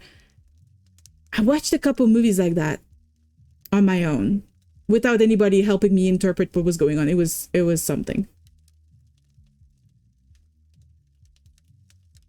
how long has it been since he sent that video? Still has that saved? I mean, maybe it was a recent thing. Andrew Makos was just using that recent event in his life to create an example for his, like, you know, explanation, maybe. You haven't seen Dune 2? You need to watch it. It's so good. I mean, the soundtrack alone is probably going to be my Spotify rap. Like at the end of the year, Spotify is going to be like, yeah, you're a fan of the Dune 2 soundtrack. Because that's what I listen to when I write. So I have seen movies more than once though. I had never done that in the movie theater. If it's like renting a movie or watching it on Netflix, I don't usually watch the same movie multiple times. Unless I'm really, really obsessed with some part of it. The obscure OST will be yours. Yeah. Oh, but you don't use Spotify, so I guess you won't have a rap. You just won't. I watched the first movie. I do not remember anything. It just went in one ear and out the other. I was not crazy about Dune 1 either. It was good. It was fine. It was an action flick with some sort of family power struggle and stuff. Hi everyone, good time zone? I'm not sure I understand what that is. But yeah, Dune 1 was just, you know, just a thing. It was fine. But then I thought Dune 2, you know, now that I've watched the first one, might as well go watch it. And Dune 2 was just perfect for me. It was so long, but in a good way. Like you felt like you were sucked into that world. And to be honest, I might play the Dune Awakening MMO once they fix the issue in the deep desert where everybody gets killed and destroyed by mean players. But I really want to play that at some point. I enjoyed Dune 1 and I also saw the OG Dune film. I have not seen the OG one. The OG one looks like they did not fully understand what that book was trying to do and they made it their own thing. And I'm not sure I'm that interested in it. It's in an okay time zone. I can't exactly complain about the sun's rotation. Yeah, and my personal place on the planet. I'm not sure I get it. But welcome in, the Story Keeper. That is a pretty cool name, for sure. Oh, you never responded to that funny video I sent you of the horse pretending not to like carrots. That was a good one. Oh, he's got a thing for horses. Yep. Oh, I will have to remember to examine it later. Yeah, he didn't have time or he doesn't care about horses. It's fine. You know, we're not going to take it personal. Hello, Sid. Welcome in. I see you lurking. It's all good. You can go lurk. I think it was just that the book is so dense, it was hard to convert it to film format, for sure. Yeah. I don't think he watches any of my horse videos. Yeah, I don't think he does watch my horse videos. I saw a rat in my club the other night. The health inspector will certainly shut us down and expose me as a vampire. I mean, that's catastrophizing. I don't think one rat showing up at your club is going to make the health inspector take you down, boss. I mean, the rats were some of the cleanest things at a few saloons I've been to. You've had the book since like 14 and still not read it. I bought the books after Dune 2, lent it to a friend and forgot. So I have not read the first one either. A good time zone is just a fun thing to say when you're talking to people from different places in the world. That's actually a good idea. I didn't catch it initially. Yeah, it's a lot shorter than saying morning, afternoon, evening for everyone. Good point. Like, that's just fucking efficient. Yeah, good point. I can see it on top of my wardrobe from where I'm sitting. Oh shit, it's staring back at you. Mr. Wolfie, it's staring right back at you. It wants you to pick it up and read it soon. Stop watching movies and read a book. Okay, I'm done propagandizing for books now. We can return to our catastrophizing with Mr. Lion here. You are correct. That was some clear catastrophizing. I have not seen a rat here ever since I hired Bert. Oh, Bert eats rats? Bert is the vampire bouncer, by the way. I can't say Not sure. I ain't had a rat eating phase myself. Can't say I ain't had a rat eating. Oh, rat. Oh, yeah, vampires kind of can eat rats, I guess. And right on top of Dune book is Jaws, which I've read, but not seen the film, so they're opposites. Interesting. I've neither seen the movie nor read the book. In fact, I didn't even know Jaws was a book. I'm not sure I could read it because I'm too scared of sharks. Oh no, Bert eats everything. He's kind of like a vampire goat. A vampire I don't goat? know how he does it. Ah, that's kind of creepy. I guess Bert could eat the health inspector too. Get ready for the nutrition ration for today. No! Not nutrition ration. What was it called? There was a movie or a book that had this pre-specified name. What was it? I keep thinking it's like an algae, but I don't remember. There's also the one in Warhammer, which is just it's people. it's people turned into rations to feed, you know, the troops. I forget how it's called. I think it's like corpse something. Corpse paste. What was it? Warhammer corpse starch. It's called corpse starch. It's used to feed people. I'm sure I mentioned it before, but I read it when I was around the same age, and it has a really sexually explicit part in the book, which still sticks with me because I was way too young to read it. I don't remember anything about the shark. I mean, I was reading Anne Rice when I was not even 12 years old, so I get it. I get it. Reading inappropriately, you know, inappropriate age books. I get it. You just don't understand what's happening. Corpse paste, it sounds like the next evolution of toothpaste. Yeah, I mean, starch isn't much better, to be fair. The Soylent Green. Yes, exactly. The Soylent Green. Exactly. That's what I was looking for. I was like, algae. But what is Soylent Green? I don't remember. Why did I have... Oh, it's a movie? It's also a movie that I've never seen? God damn it. There's too many movies I need to watch. It's 1973. I haven't watched that. The film depicts a future world. Okay, I'm not reading the AI overview. Fuck AI. Is in a densely overpopulated, starving New York City of the future. There's a detective that investigates a murder of an executive at rations manufacturer Soylent Corporation. Oh, I mean, even if the thing does not contain human people kind of thing, the very fact that it's a manufacturing, you know, corporation, they could use that as a way to say if people die making the food, even if the people are not in the food contains a sort of taint from people dying to make it kind of thing. But whatever. I'm going really far off right now. Oh, you knew what was happening? Okay. You've seen Soylent Green? Maybe I need to watch that. I need to do a whole old movie watch at some point. Oh no, I am trapped outside during the day, and it is the middle of summer. I shall burn to ashes. I mean, that's not catastrophizing. I'm pretty sure that's just true. When I DJ downstairs, I must ensure that I do not wait too long to drop the beat, or my patrons will think I am a terrible club owner and leave.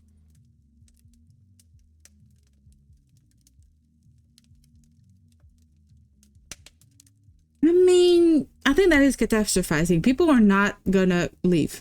I don't know, boss. I Yeah. don't think anyone's gonna get all that worked up about dropping a beat. That's gotta be catastrophizing. You see, Mr. the Juice, I read that one before reading it. This time I'm not getting tricked.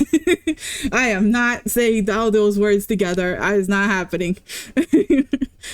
You think you'll play the couples therapy DLC? I actually have. I did get it. I actually wanted to play it first, but it says when you try to start it that you have to play the base game first to understand what's happening and I guess who's who. So I kind of want to get through the main patients. And right now we've been talking so much, we haven't even had a single patient. It's been an hour and a half and we're still just talking to Mr. Lion here, learning about catastrophizing and fairness fallacy. You are correct, It's Sam. I am sure crazy. you will forgive me. Though, I do not let the beat drop too late or too early. Oh. Precisely when I mean to. You were more concerned with acne and voice changing. Yeah, hair growing. Yeah. The thing is, it feels like it's such a unique thing happening to you when it's happening, and nobody is kind of aware enough that it's kind of happening to every teenager at the same time, or kind of at the same time. So like, it feels silly. It feels silly, to be fair, that you know, that we all catastrophize that. Literally, catastrophizing. This is the topic of today. You're not tricking me. You just speak from the heart. Oh shit, you're making a whole little story. Yep. I'm not giving it back. Nope. Puberty crippled you. It was a unique thing happening to me because I was the eldest in my year, so I hit it first. Oh, that's a thing that happens for sure. I was also the oldest in my year, so I can kind of understand where you're coming from. It's not easy. And even if people try to prepare you, try to tell you things, still happens and still not easy to handle. Gandalf? He's Gandalf now? Shit, I forgot. Who is Gandalf? He doesn't know? Okay, he lost a lot of points right now for not knowing who Gandalf is. Andromachos, you know, go watch The Lord of the Rings. Or go read it. One or the other. What the hell? So is your birthday next month like mine? I don't think so. I don't think we're born in the same year either. I have told you I am over 100 years old, right? I've hit puberty a really long time ago. Never mind.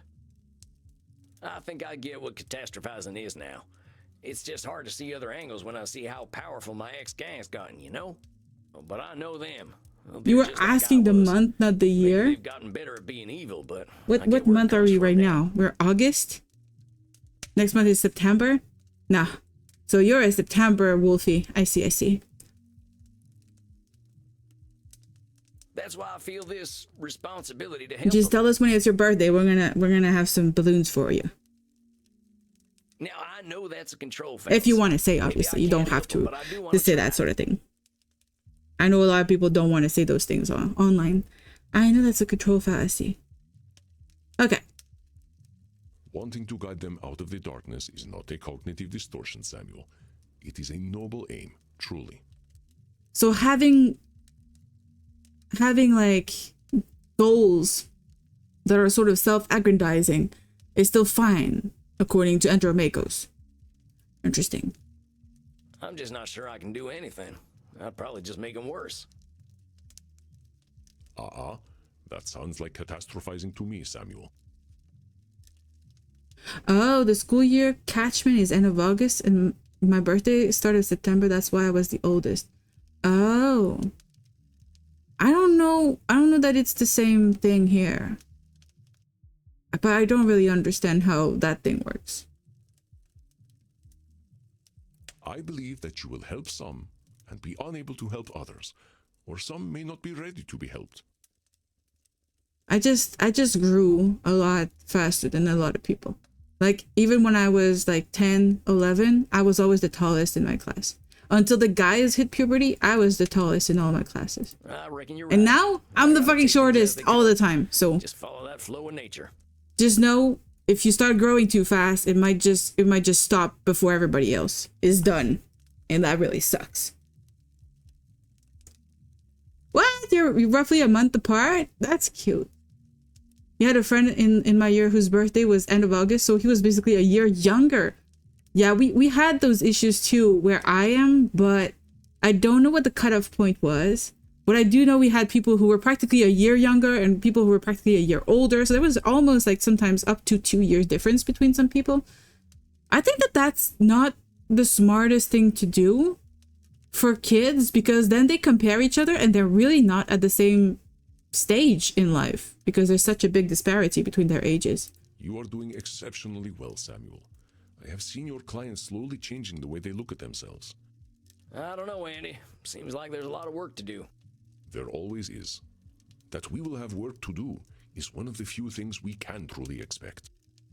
It also meant in lower school, all my friends left for middle school a year earlier than when I got to middle school. They had all made new friends. Oh no, that sucks. That really sucks. We don't have that here. They don't separate a lower school and a middle. I mean, we have primary and we have high school, I guess. It's kind of, or elementary. I don't even know how to call all of those things. Everybody from everywhere has a different name for everything. I'm just all mixed up. Well, I surely hope things keep going well. I am not a man of faith, Samuel, but I do have faith in you. Oh, gosh. Ah, he's all blushing. Come, let us wind down together.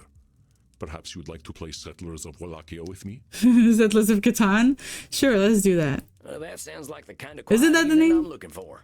Settlers of Catan? Something like that. Come then. I will set up the board. I was gonna Google it, but actually I don't care. It might not be that. It's fine.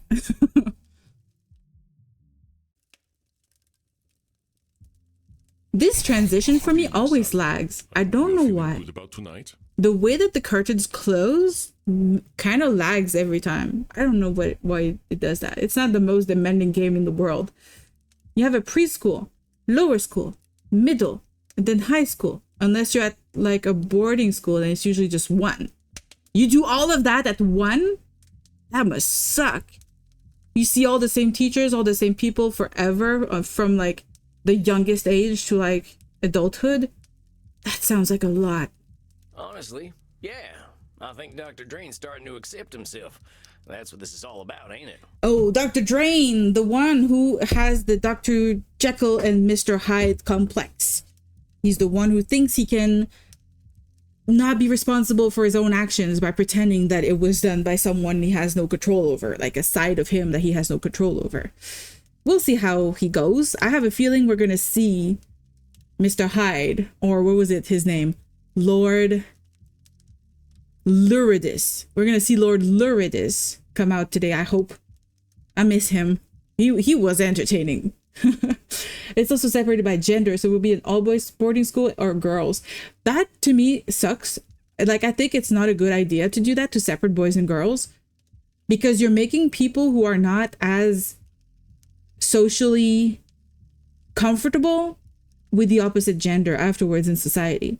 It makes for people who are not used to being around boys or girls, depending on the situation, and then they can be extra awkward at work or in any other situation. I don't think, to me, it doesn't make any sense to separate gender for schools. Indeed, Samuel. There will always be room for self-improvement, of course. None of us are perfect, and none of us are irredeemable. Beauty ruined that for you? How? I reckon so. Whoever shows up tonight, I'll give him that same benefit of the doubt. You are a wonder, my dear. What distortions do you think you'll focus on tonight? What do we need for Dr. Drayne? I think catastrophe, maybe? I don't know. What did he have as a problem? Disqualifying the positive, for sure. He was disqualifying the positive about himself. He was... what was he? He had a lot of should statements of expectations of the world onto him. And it doesn't exist anymore. Shit. The shit statement does not exist anymore. I don't remember what it evolved into. Shit. There were some girls in my class that made fun of me for my actions. That affected me socially for girls. Yeah, that... People are gonna suck. Especially teenagers. They're learning to be people. They're going from childhood to adulthood, and a lot of people are gonna be influenced and become bullies. Even if temporarily, it still really sucks for the people getting bullied. I would know I was also bullied a lot for various reasons. Just, people just not liking me, not liking my personality or whatever.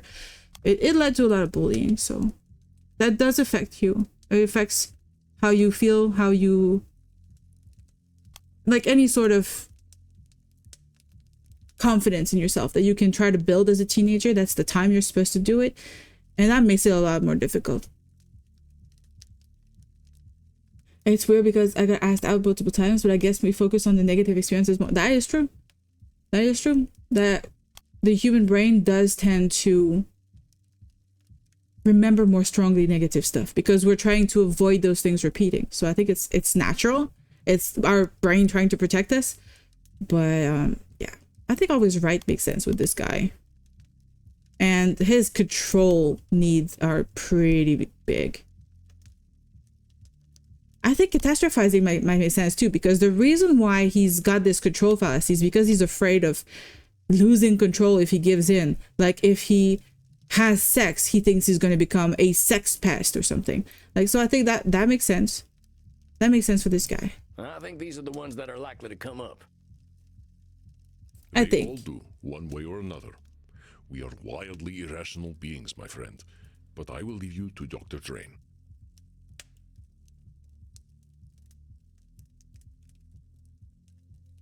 No, not Dr. Drayne. All right, I think I'm ready. Here it comes. I mean, it's normal to grow out of acne. It's literally a hormonal thing. So that's usually what happens. Oh gosh! We have Lord Luridus right away. Shit. Shit, I was not expecting this. I was looking at my cell phone for a second. I look up and it's this guy. Huh. Hello, Mr. Lord Luridus. I'm adding Mr. at the start. Why is it that I'm adding Mr. to everybody? I'm calling Sin. I'm calling Ultima. But every guy is a Mr. something. Mr. Wolfie, Mr. Crispy, Mr. the Juice. Just calling you a bunch of misters. Some people do have acne well into adulthood. That is true. There's some people who have to take like supplemental hormones at some point in their life, and that does create acne. You know, there's a bunch of reasons probably for that too.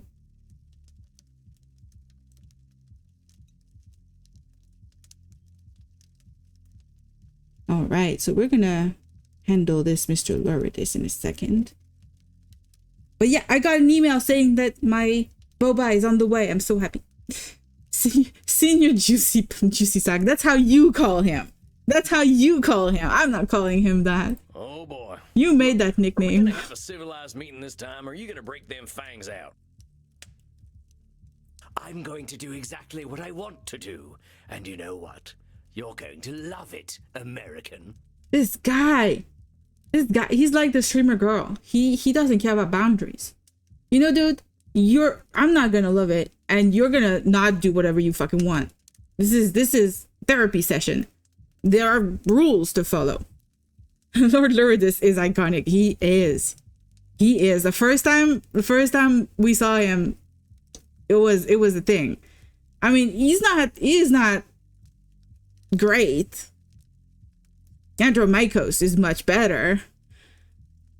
But there's something about this guy. So lay your cares and your underpants at the door. What? Because Lord Luridus is here to take you away.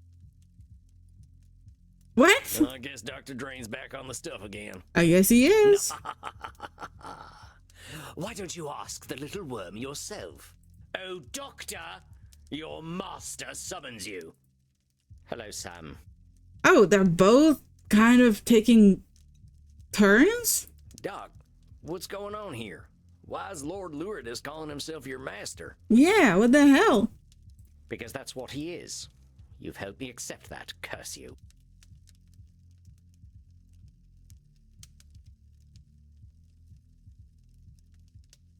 Whoa there, compadre. How did I help you accept Lord Luridus as your master? That weren't ever a thing I encouraged. You were correct. I was approaching my issue unscientifically. I thought I could restrain him forever, but I was suppressing my vampiric needs. I had to accept the scientific truth. I am not nature's master. Nature is the master of all. To fight that reality is folly. Oof. He went from one, extreme to the opposite extreme in this situation. That's intense, my dude. Control fallacy, I think? Now hold on there, cowpoke. Yeah. That's some extreme thinking there. I'm no scientist, but ain't finding nature as natural as nature itself? Ooh, that is quotable. Fighting nature is as natural as nature itself. Uh-huh. You're just babbling now. No, he's not. Shut up. He said something deep. I ain't. Isn't fighting nature where we all come from? Why we walked out of the sea in the first place? Why anything lives? Evolution is fighting nature. Evolution is the inevitable result of a species' fight for survival. Those best adapted to their environments thrive, and those who do not, die. It is not done with intent. It is not done with intent, I guess. That doesn't mean it's not fighting nature, you know? You're gonna go stream? Let you get on with your game? Okay. Yeah, it's all good. It's good the yapping. I love the yapping. You go have a great stream, and I'll see you around. You have not used a single power. I'm gonna be grateful for that. I was expecting you to abuse the powers. Completely agree. The only one that even comes close to Andromechos is Crimson. Crimson! She's a funny one.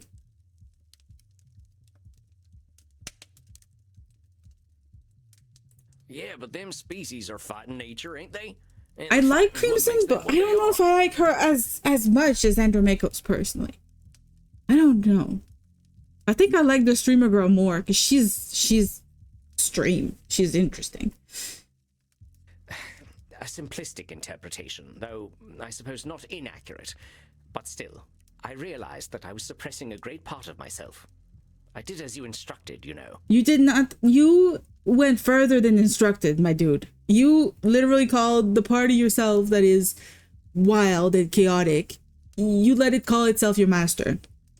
That's not how it works. I drank blood. Real blood. And it was incredible. You had already drank blood because you share the same body with the other dude who drank blood. Dude, you're in complete delusion. I had forgotten how it was not just the taste that made one feel satisfied. It's the feeling of life that it infuses in the body. Huh. Dr. Drayne could have been a really interesting example of dissociative identity disorder if the game wanted to go that direction. That's true. I know that they went with real psychologists and therapists in order to have the most accurate depiction of therapy and certain, you know, disorders and traits. But it's interesting that they didn't go dissociative.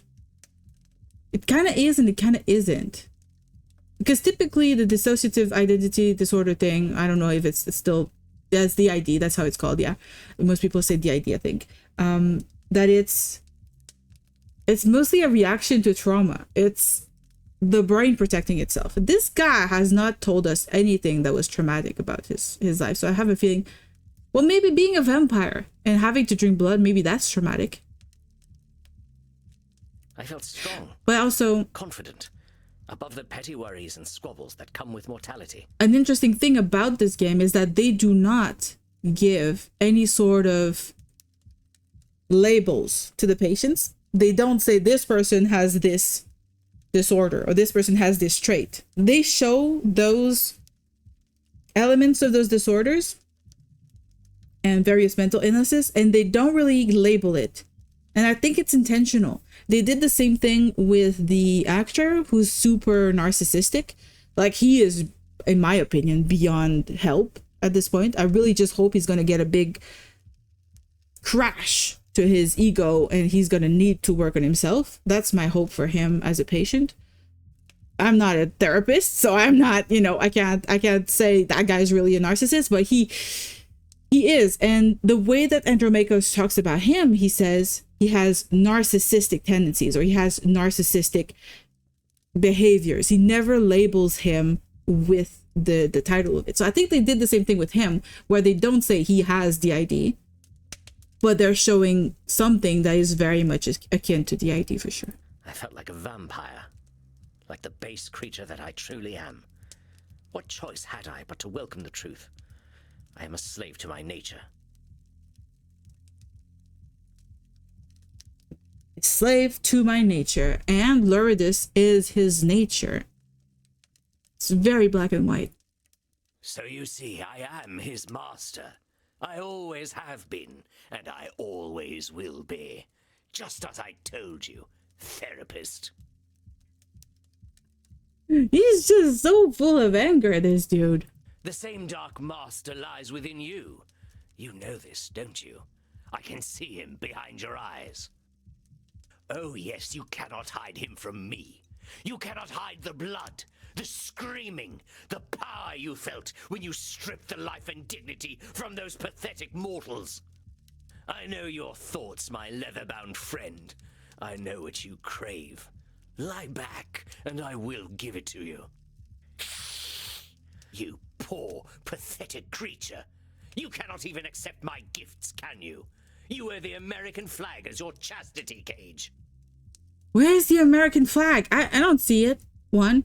2, again, saying that because he's an American, he's necessarily repressed and you know, weird around sexuality? What the hell? No, I think I'll pick up one of those at the sex shop on the way home. I wouldn't want the dear doctor using my beloved equipment. What? You really think you can dominate him completely? That's a control fallacy, amigo. I didn't even need to do Dr. anything. Drayne tried to shut you out and couldn't. You can't shut him out either. He's on with the control fallacy right away. Okay. I don't need to shut him out any longer, naive fool. He has accepted that I am his true nature, and that I will always know what is best for him. That's really strange. I can't imagine myself being in my body and having someone say they are more of a master of me than I am myself. I don't understand that. I have a really hard time with it. It seems like this one is more based on feeling forced to let your immediate desires control your life. Yeah, but I think initially it was the Mr. Hyde and Dr. Jekyll and Mr. Hyde kind of complex, where one of them is kind of free and chaotic and the other one did not remember what was happening when he was taking the drug / concoction, wanting control over who he is by creating synthetic blood for vampires. He literally would lose control at moments that were like not of his own choice. So it's this character is entirely about control fallacy, which is really, really interesting. And now that we started therapy with him, he went the complete opposite direction where he's like, okay, I cannot be in control. You know, control does not exist. Control is a fallacy. Therefore, I will let everything go. I will let my weirdest desires control everything. And I am not responsible. It's nature. It's natural. Like a lot of people will go to these two extremes kind of thing. So what is he saying now? He has accepted that I am his true nature and I will always know what is best for him. So I guess I was right? Now that's okay. Another distortion, Luridus. You always know what's best for Dr. Drayne? Bullshit. You got a one-track mind and it's headed right for a stick in the heart. So let me get this straight. My mind is a train, yes? And it will receive a stake in its heart? A train doesn't have a heart. That imagery doesn't make any sense to me. But also it makes me kind of question, can I fail my therapy sessions? Can I choose the wrong elements here at the bottom and make things worse for my patients because I'm not pushing them in the right direction? I hope not. I hope that's not what's going to happen because I feel like I've probably failed all of them. Oh, now you're just being nitpicky with my words. You know what I'm saying. You can't think of anything but blood and sex. You don't know what's best for Dr. Drayne. You seem to know this game a lot, the Story Keeper. Can I call you Mr. Keeper? Would that work for you? I like to call everybody Mr. Something. You seem to know that game a lot. Have you like played it to the end? Oh, hello, N2. How you doing? Is the robot? They're not exactly robot, I think. How you doing? It's a nice little Saturday we got here. And I suppose you know what's best for him, American. I suppose it's faith in the good Lord Jesus Christ and the cold caress of a gun. He's really going full on anti-American right now. Wow. I know enough to know I don't have all the answers. Yeah, because he's a pretty stable, mentally stable dude, you know? You're doing good. Oh, it's still on V-Rising. Shit, you remind me that it exists every time. And then I'm like, I should play that. And then I forget it exists after. I need to go on my Steam account and literally add it to my wish list. I'm going to write it in my notes. So something new that you might not be aware of. We've got some powers in the looking forward to tomorrow as I'm going to stream Okami. Oh yeah, that looks like a really fun one. That looks like a really fun one. We got some superpowers now in the chat. I'm gonna develop more superpowers, but okay, I need to write it down. What was it? V Rising. I'm gonna write it down. I have such a brain mix up lately. Like, I feel like my brain's not able to keep shit straight. You love Okami? I have a feeling I've tried, like I've started playing it and I never finished. And I really need to get back into it or something like that. I feel like I've either started it or I watched somebody play it. I'm not sure. Oh, bravo. Thank you for enlightening me. What an inspiring genius you are. He is such an asshole, this Lord Luridus. He's just mocking me now. I hate this guy. You're gonna aim for 100%? Shit! I don't do that anymore. I don't take on all this. I don't have enough patience to do 100% on any game, unless the 100% is super easy. Talk to him all you like. He's a good boy now and knows what's best for him. I would also kind of feel, you know, a little bit upset if my own self called myself a good girl. Like, what the fuck? I would sigh the hell out of everything. Doc, what's going on here? This ain't you. You're maybe the most motivated fella I ever met. Lord Luridus ain't who you are. Yeah, he ain't you who you are. Don't you see, Sam? He is who I am. When I drank that real blood again, I knew it. I felt him. Every time I indulge, he will take over. So, what would that be? Every time I indulge, he will take over. Oh, the shit statement. That why it wasn't in the list. It's because it's pre-associated with him. Catastrophizing. Look, Doc. Yes. You're going to the most extreme consequences here. Thinking the worst is gonna happen every time you drink blood ain't too scientific. I don't know about you guys, but since I started playing this game, it's really helped me. It's really made it easier for me to see my own fallacies. I'm not saying I'm changed and that I'm never gonna have any sort of issues, but it makes me a little bit more aware sometimes, because some of them have been things that I've done myself. Maybe you ain't got your intake right yet. Or maybe getting a bit more satisfaction will make Luridus less desperate. Yeah, drink more, be a glutton, and Luridus is gonna calm down. Sure. Him showing up doesn't need to be the end, partner. I suppose my horror at his presence is tainting my interpretation of the data. Now that just made me think. This is actually a person who went from anorexia to bulimia, actually. Don't you think so? It's a control fallacy that you can underfeed yourself and punish yourself for eating something, and eventually your body wants to survive, so you lose control and then you punish yourself for losing control. That's what this guy did with the blood that was not exactly fulfilling his actual vampiric needs. He was starving himself and losing control. And now he does the opposite. As we're trying to help him, we try to develop a healthy relationship with his food, blood. He's going into extremes of just, then I should drink and lose control every time. That's interesting. I shall endeavor to be a little more clear-headed. It's just, I wish that Lord Luridus were not a natural outcome of my vampiric needs. That you like saying that, that bulimia is the natural outcome of needing to eat. And that is a relationship with food that is definitely very difficult to control, because you can't not eat. Food is something you will always need to eat. So that's interesting. Wait. I would be playing V-Rising, but I'm kind of not, since I'm waiting for a recipe I can purchase. So I'm playing something else while waiting. What? There's a waiting game in V-Rising? You can't just do what you need to do. You need to wait for certain stuff? Is it like on some sort of public marketplace that you're waiting for somebody to sell that recipe in particular? It isn't fair. I have worked so hard to overcome our curse. Don't I deserve a better nature? Dang, that fella looks pretty down. What can I do? Tell him a joke? I don't think a joke works with him. Give him some cowboy wisdom. Or tell him things are going to be okay. That's the worst thing I think you could tell someone. Let's go with some cowboy wisdom. Partner, I gotta pass on a little cowboy wisdom here. And that is, a horse is a horse. Of course, of course. I'm not sure that's wisdom. I'm not sure what that is. I'm really judging Sam right now. What? It's NPC trading, but NPCs don't sell everything at all times. Oh. Good God. I think my brain just succumbed to age and rotted out of my head. If that is cowboy wisdom, I shudder to imagine what cowboy ignorance is. This guy is really hard on us.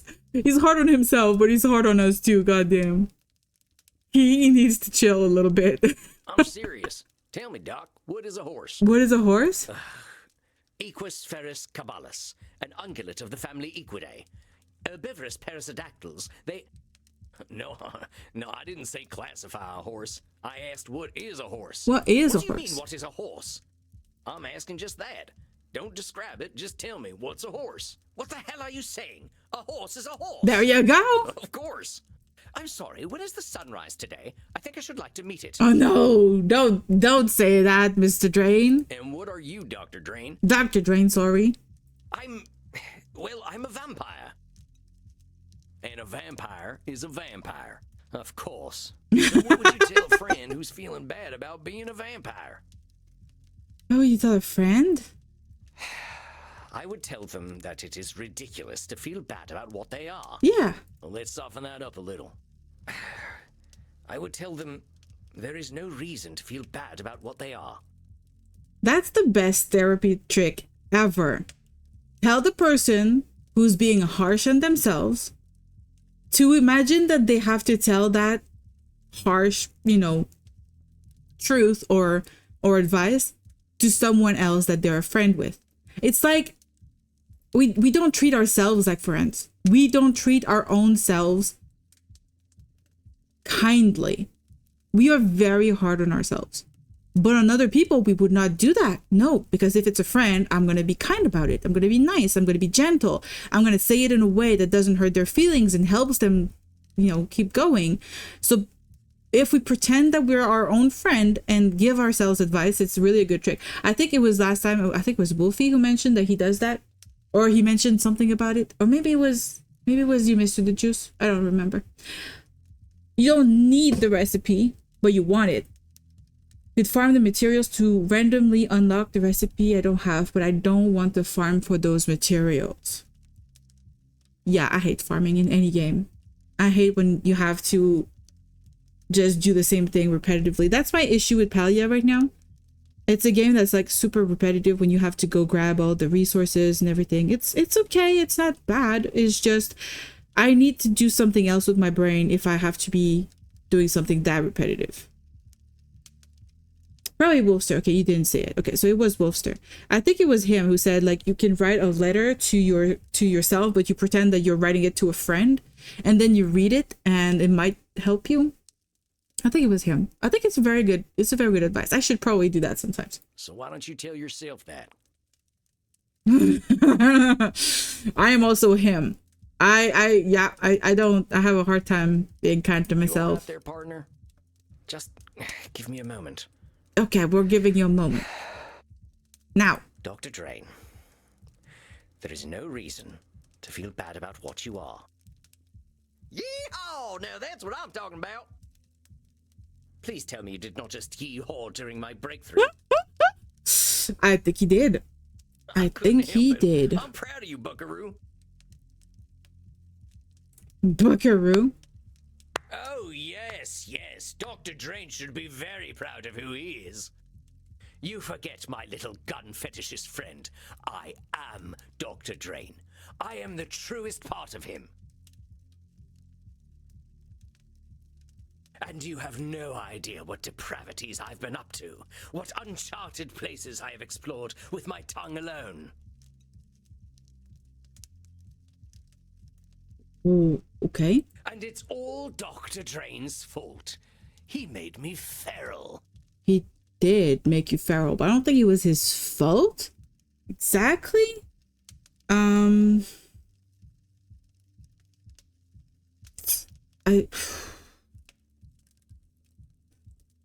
He made me feral, so that would be control. All right, Dr. Yeah, Drayne, okay. I know you're in there. Sometimes You gotta I'm not admit too something. good at You're seeing giving a little what is too much what. blame to Lord Luridus here.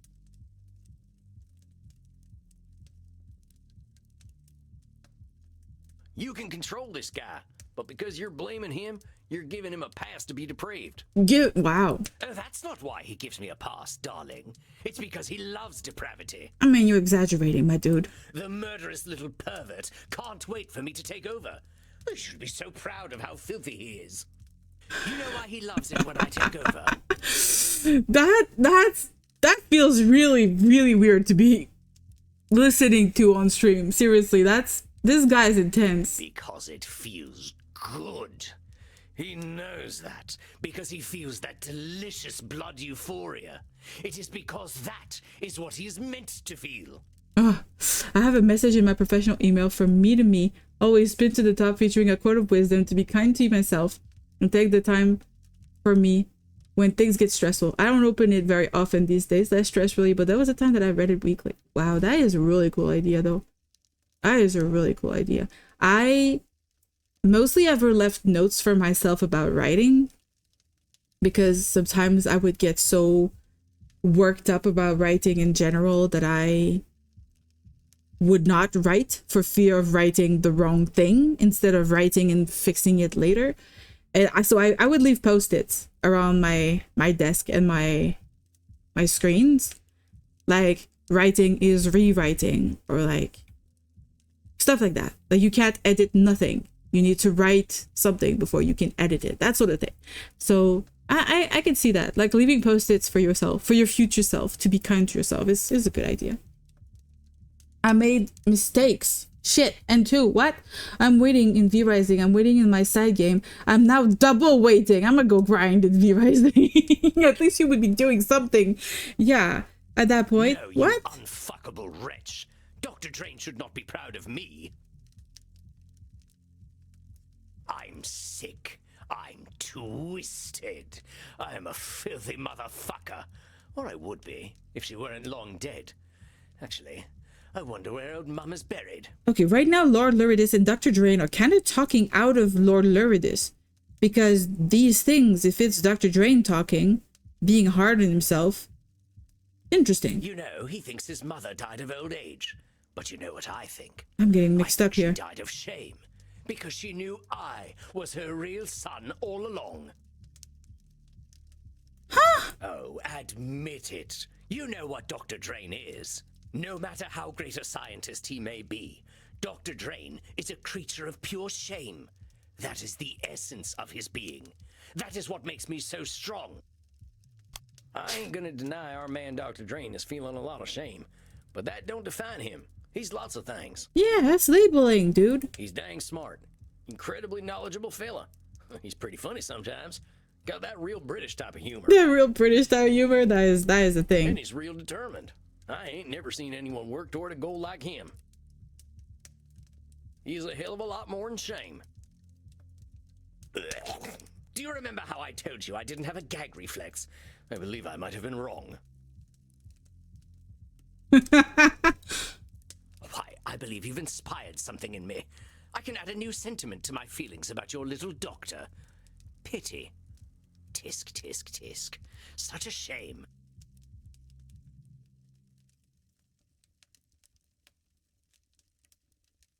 Tisk, tisk, tisk.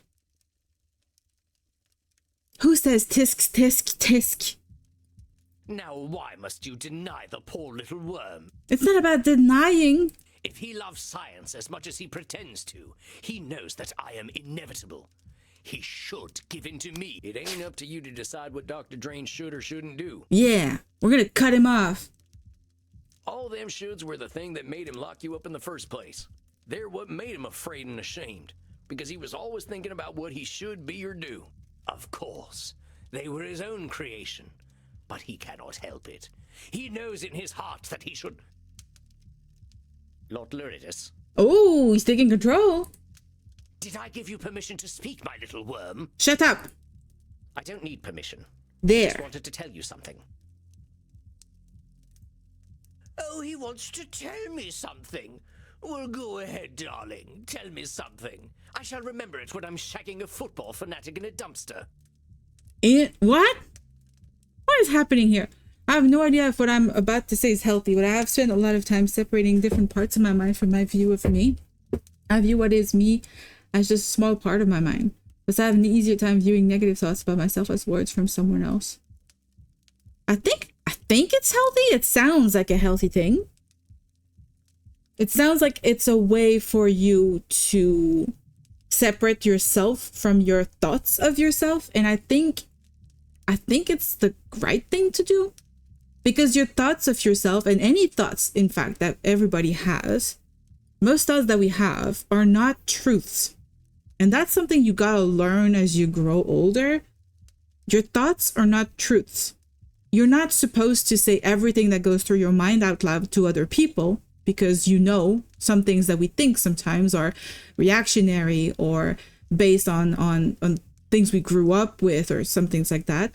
And you're not supposed to agree with those weird thoughts that can pop up in your mind that are, you know, based on culture and how you were raised, that sort of thing.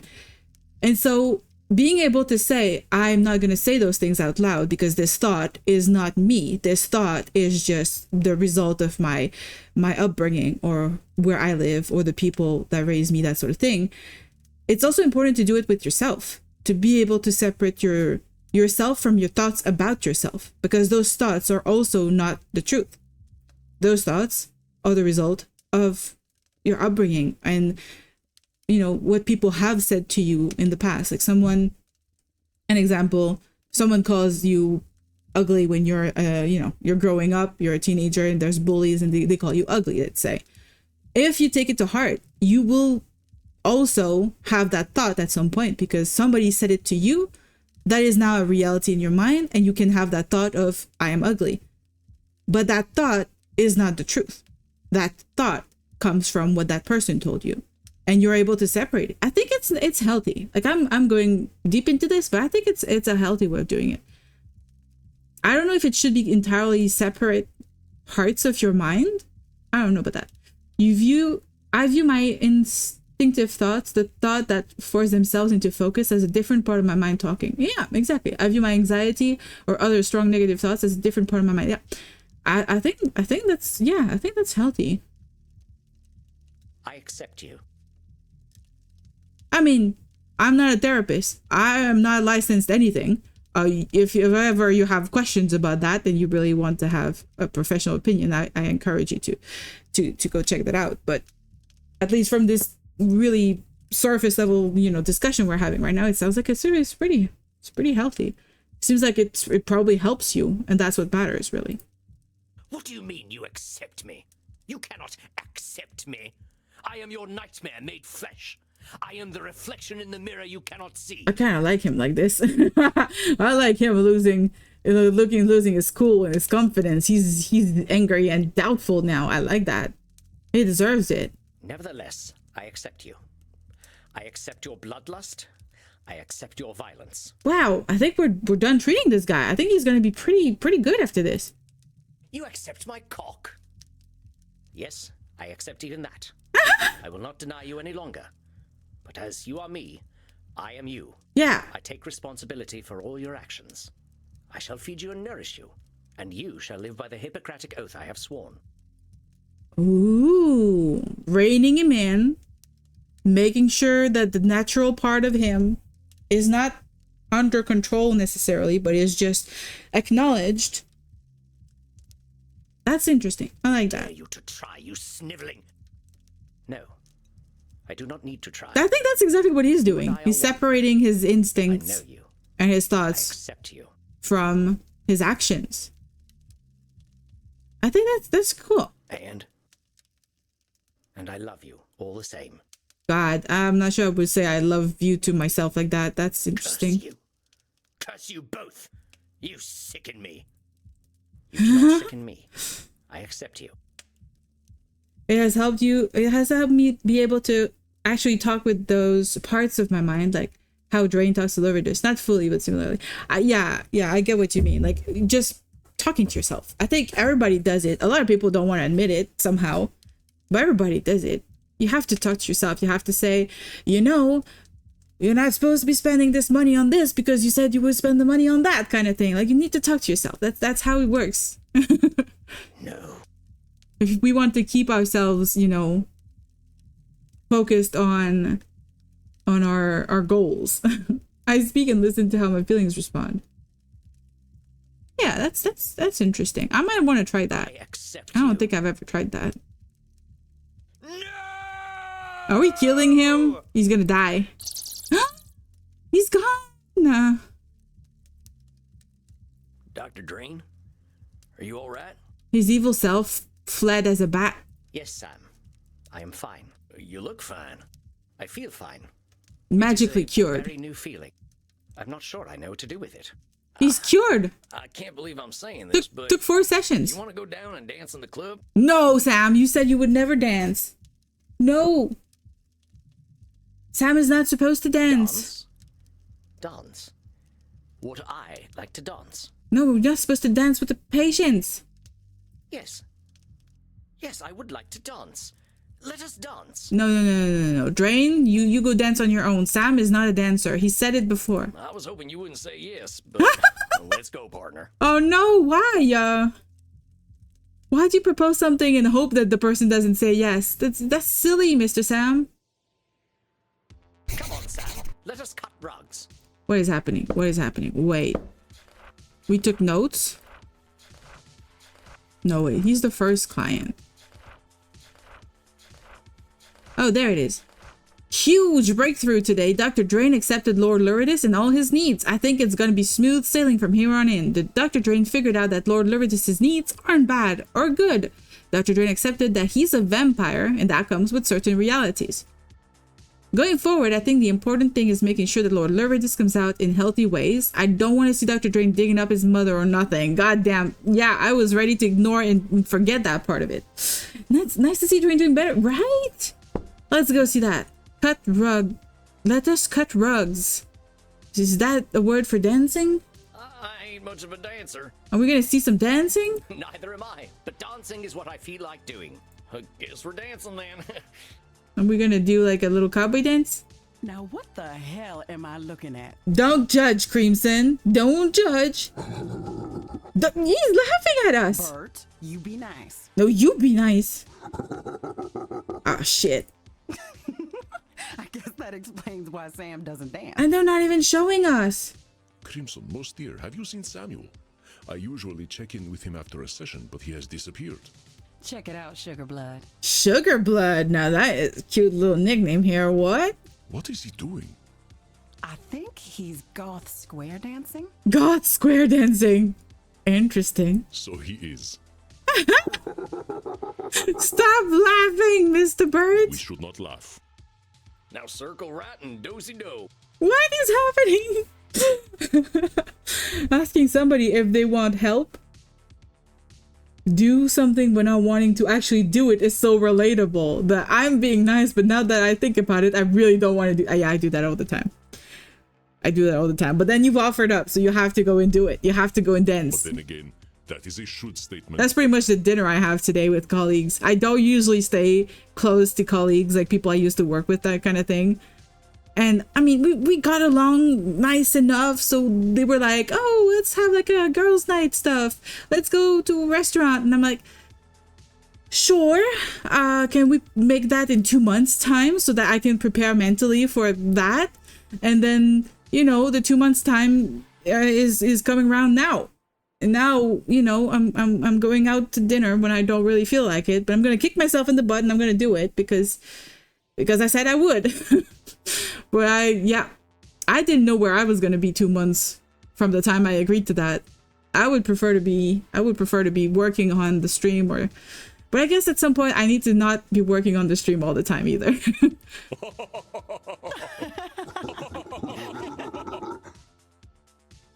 I stop laughing. They're all laughing at Sam.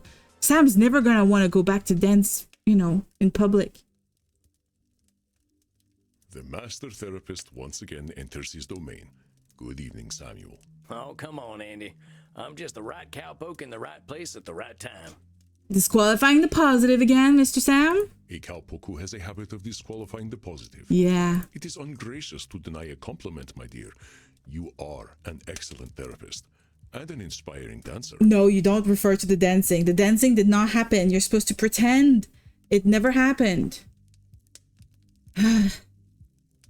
Also, it is ungracious to deny a compliment, but it is difficult to accept a compliment, so I kind of get it. All right. That's enough of that. You are seeing Signora D'Este tonight, yes? How do you feel about her progress? Signora, I don't think she was doing too good. I don't know. That lady can really hold some grudges. I think she's starting to think about herself a little more, though. An ancient grudge is a difficult thing to forget. It can become a part of one's very identity. Vlad Tepes only became Dracula because he was obsessed with the Turks, remember? Sure. Yeah, I don't think the Signora's that far gone.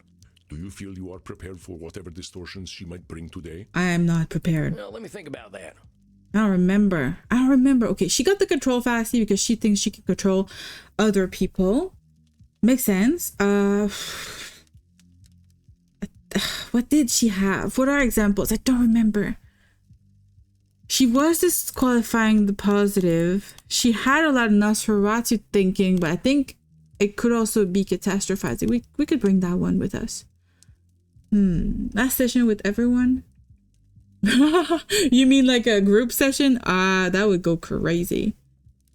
That would be so bad. I don't think these patients are meant to ever meet and interact in any way.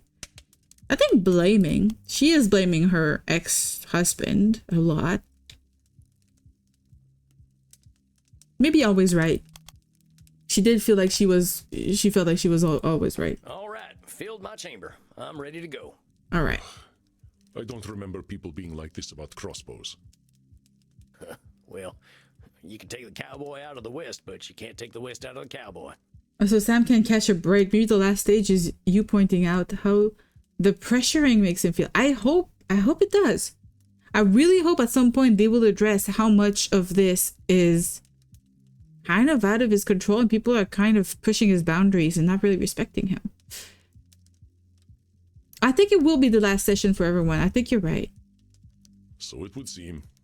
Well, good luck tonight, Samuel. I want to check will something. leave you to it. I'm going to check on Steam if I got some sort of achievement for Dr. Drayne right away. So we'll know if... Where is it? Vampire Therapist.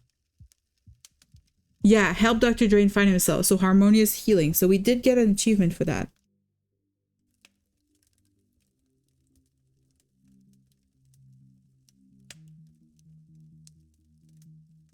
We got the distortion master, found at least one of each cognitive distortion. Okay, so we got all of those. So yeah, I think we're very close to the end right now. I think we're really, really close to the ending. I don't think we'll be able to do all of them today just because I have to go for dinner and I have to kind of get ready before.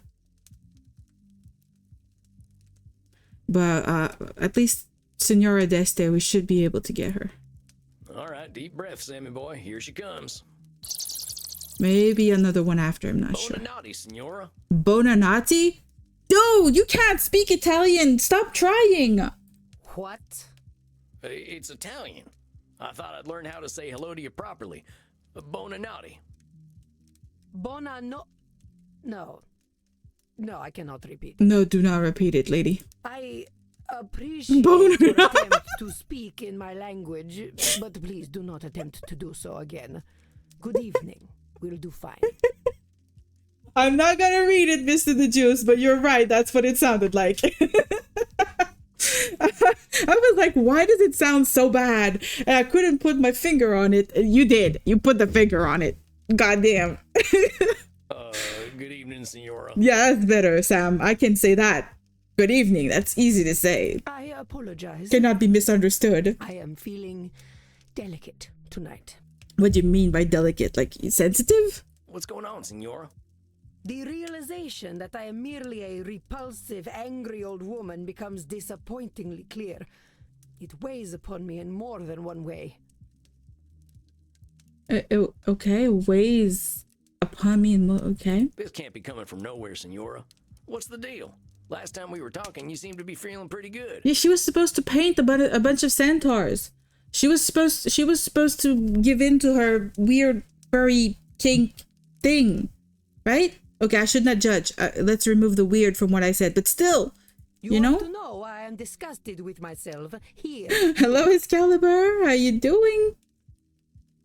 I really like the little emote. I used to be like, I really like the emote, and it was somebody else's emote, but now I use my own emote. I like it.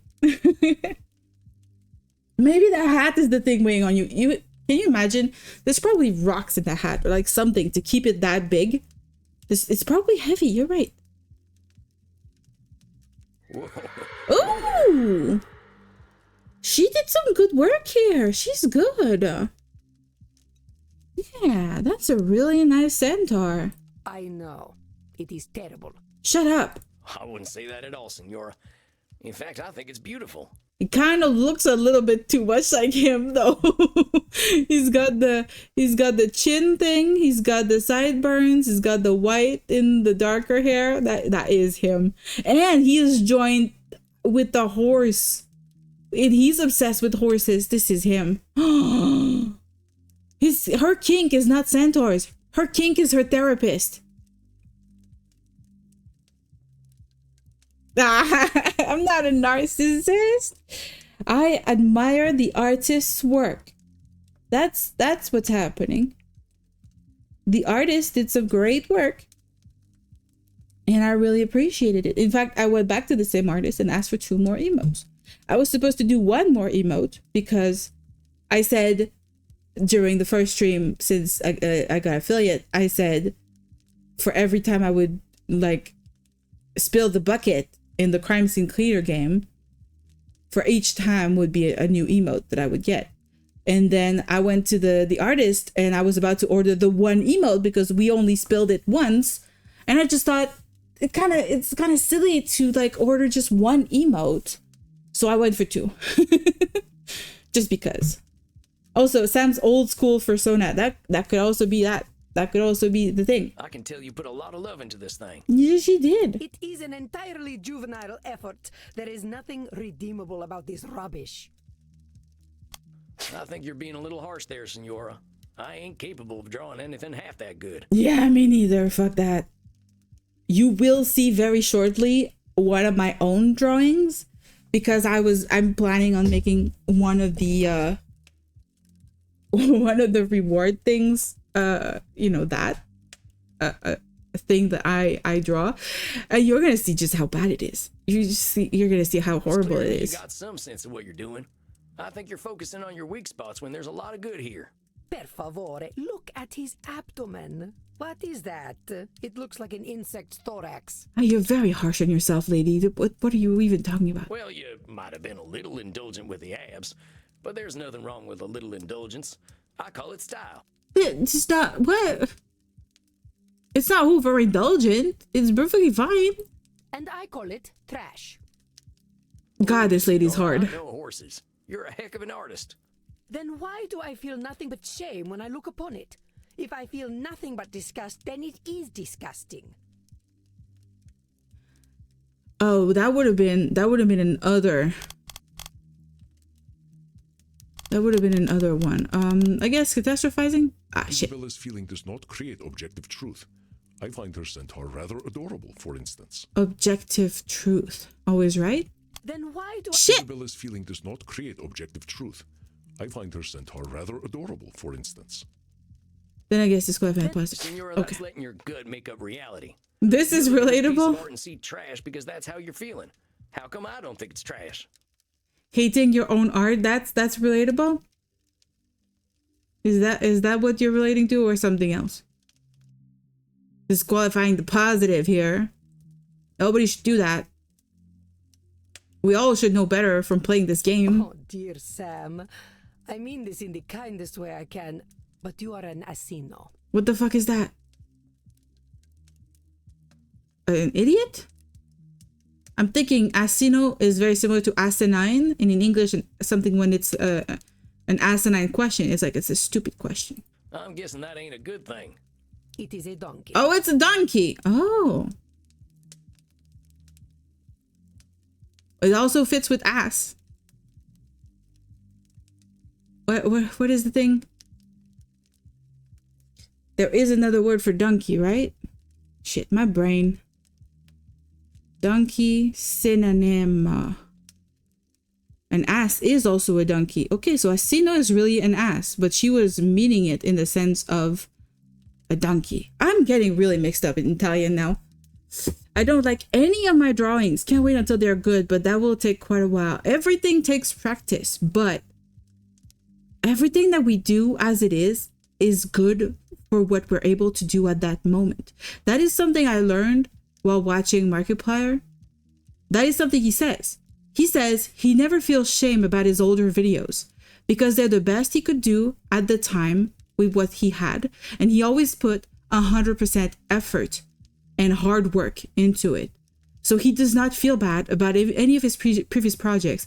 And I try to take inspiration from that because that's what it is. We always do the best we can with what we have at any given time. My first novel that I published, a lot of people would look back and think, it's not as good as I can do now. And look back and think, I feel shame towards this part, or I should have done better at that, in that section of the book, or that chapter, or whatever. But you can't live with regrets. You could just live in the present and continue improving and just, doing the best you can do. That's it. You can't be too hard on yourself. What you're doing right now is great. That's what it is. That's what it is. Art is complex, but just keep practicing and enjoy it. Exactly. There's also the enjoyment part is also super important. It's not just about the progress. It is also about doing what you like to do. Markiplier, she confirmed, maybe. I do watch a lot of Markiplier. I like his podcast.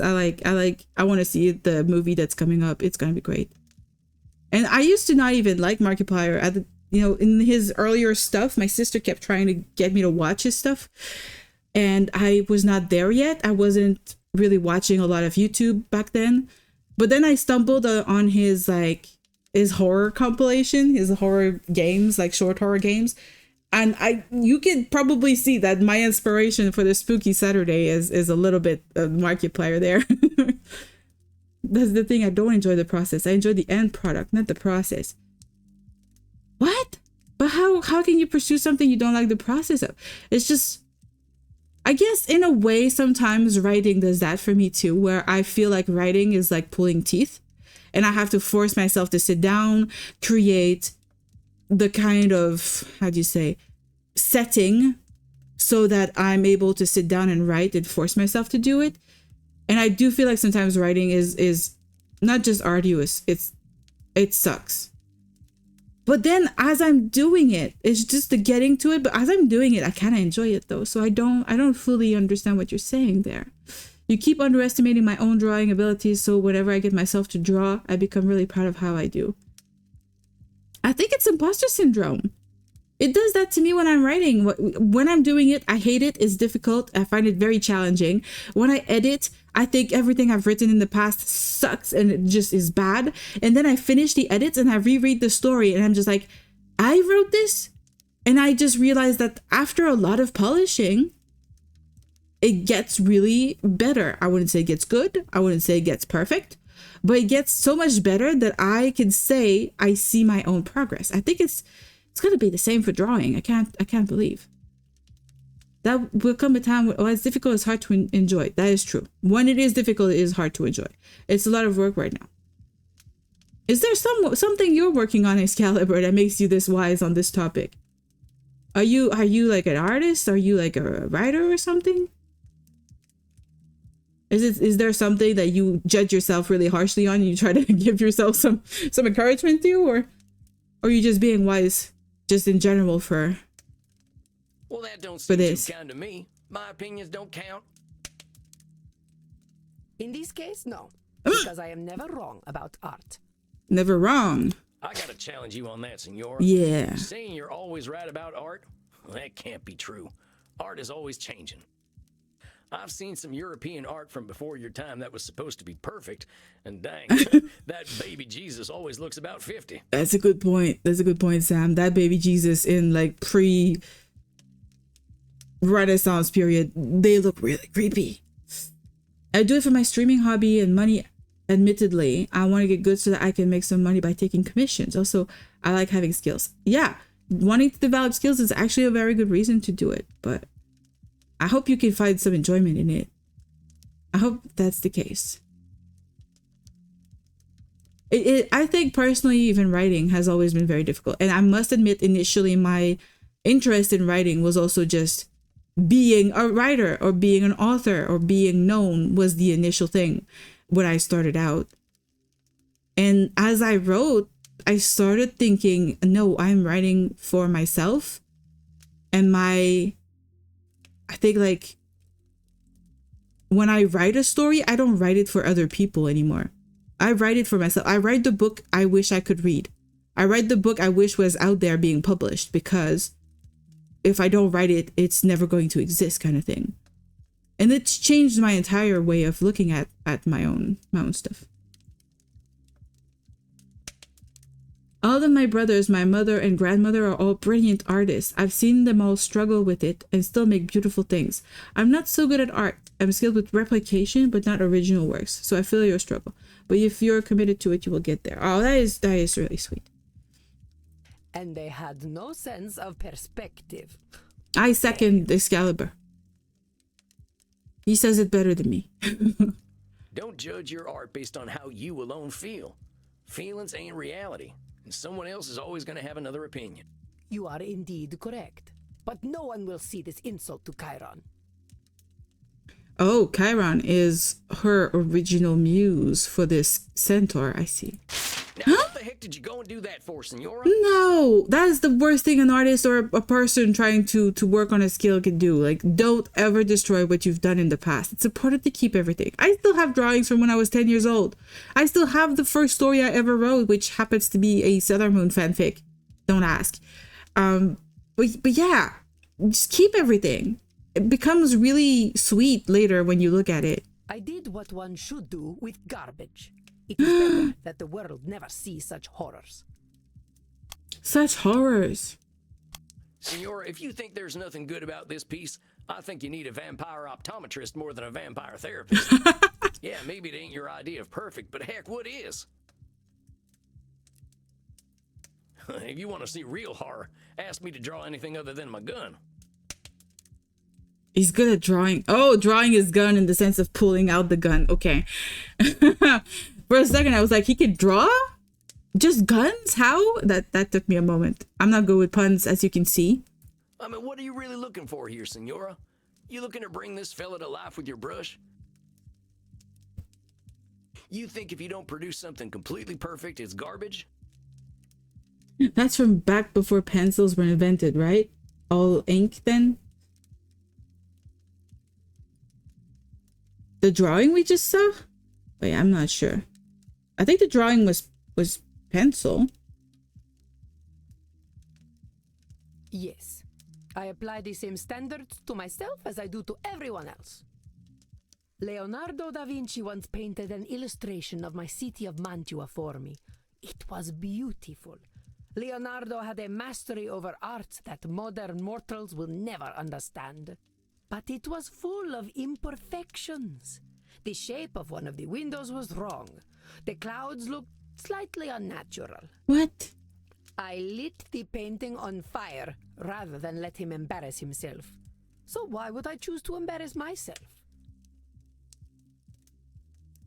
I used to think I was only good at drawing swords. In the pun sense of pulling the sword out of its sheath, or like actually drawing. I'm getting really bad at these puns. I hope this was not a pun. Is it a pun? Yeah, right now the loading little emote is really appropriate. You calling me old? My first work was pre-pencil. I mean, no, there was ink when I started out. There was ink. Ink has been in existence for a very long time. If you look at I did watch a bit of a documentary on the history of ink and how the Chinese would make ink. And it was a very, very long process to turn that pigment. I don't remember what was the source of it. Was it a plant? Was it a stone? I don't remember. But then it would end up being this block. It was really cool. I do a lot of research for my stories. You lit a Leonardo da Vinci on fire? I lit rubbish on fire. Da Vinci painted it, but it was still rubbish. This lady is so fucking judgmental. Dang, that fella must have been terrified of you. He was, though he had no reason to be. All he had to do was be better. It had nothing to do with me. It had no blaming? Signora, with all due respect, are you kidding me? That fellow was afraid of you, not a failure. Squid, What maybe? would have happened if you hadn't lit his painting on fire? It was not a coastal region of China that was in the specific video, so I don't think it was squid ink. I really don't remember if it was a mineral pigment or anything else. I don't remember. I was thinking of saying I used to think I was only good at drawing swords, so it's plausible for Sam to only be good at drawing guns, but I didn't want to write all that and then stop thinking. I love it. That makes all the sense. I do the same thing. God damn. Like, that's too long to write out. And then you ended up writing it out anyways. Like, you had to write it out anyways. Then he would have been ashamed of a terrible piece of art. Signora, this need for perfection you've got, it ain't doing good things for you. How can you say this? By demanding perfection, I improve the work of others. I improve the work of myself. Well, maybe that's true, but you're doing something less useful. Actually, that reminds me, there's a lot of writers that will write a first draft of their story and never touch it again. They set it aside and they will rewrite that story without ever using the original that they wrote. They could literally burn it. They could literally get rid of it, put it in the trash bin or whatever. I do not understand this process personally. It's not so much that I'm attached to the words that I've already written about the story. It's more that amount of work has already gone into it. There's no way I'm starting from zero for a second draft. My second draft is usually the first draft that I've heavily modified. And in the third draft, it's the same thing for the second draft, etc. Like, I'm just always taking what is there and improving on it. I never just throw it to the wind and start from zero. That to me, if I did that, if I threw away the first draft to write another, I would consider the other one a first draft again, because it's so separate from what it used to be that there's no way. It's a good idea to keep old art around. Exactly. To see how far you've come, or laugh at how shit you are. Exactly. A little bit of both, for sure. Like, everybody, we can see our own flaws, we can see everything that we did wrong, but we can also see better what we do right by comparing it with what we used to do.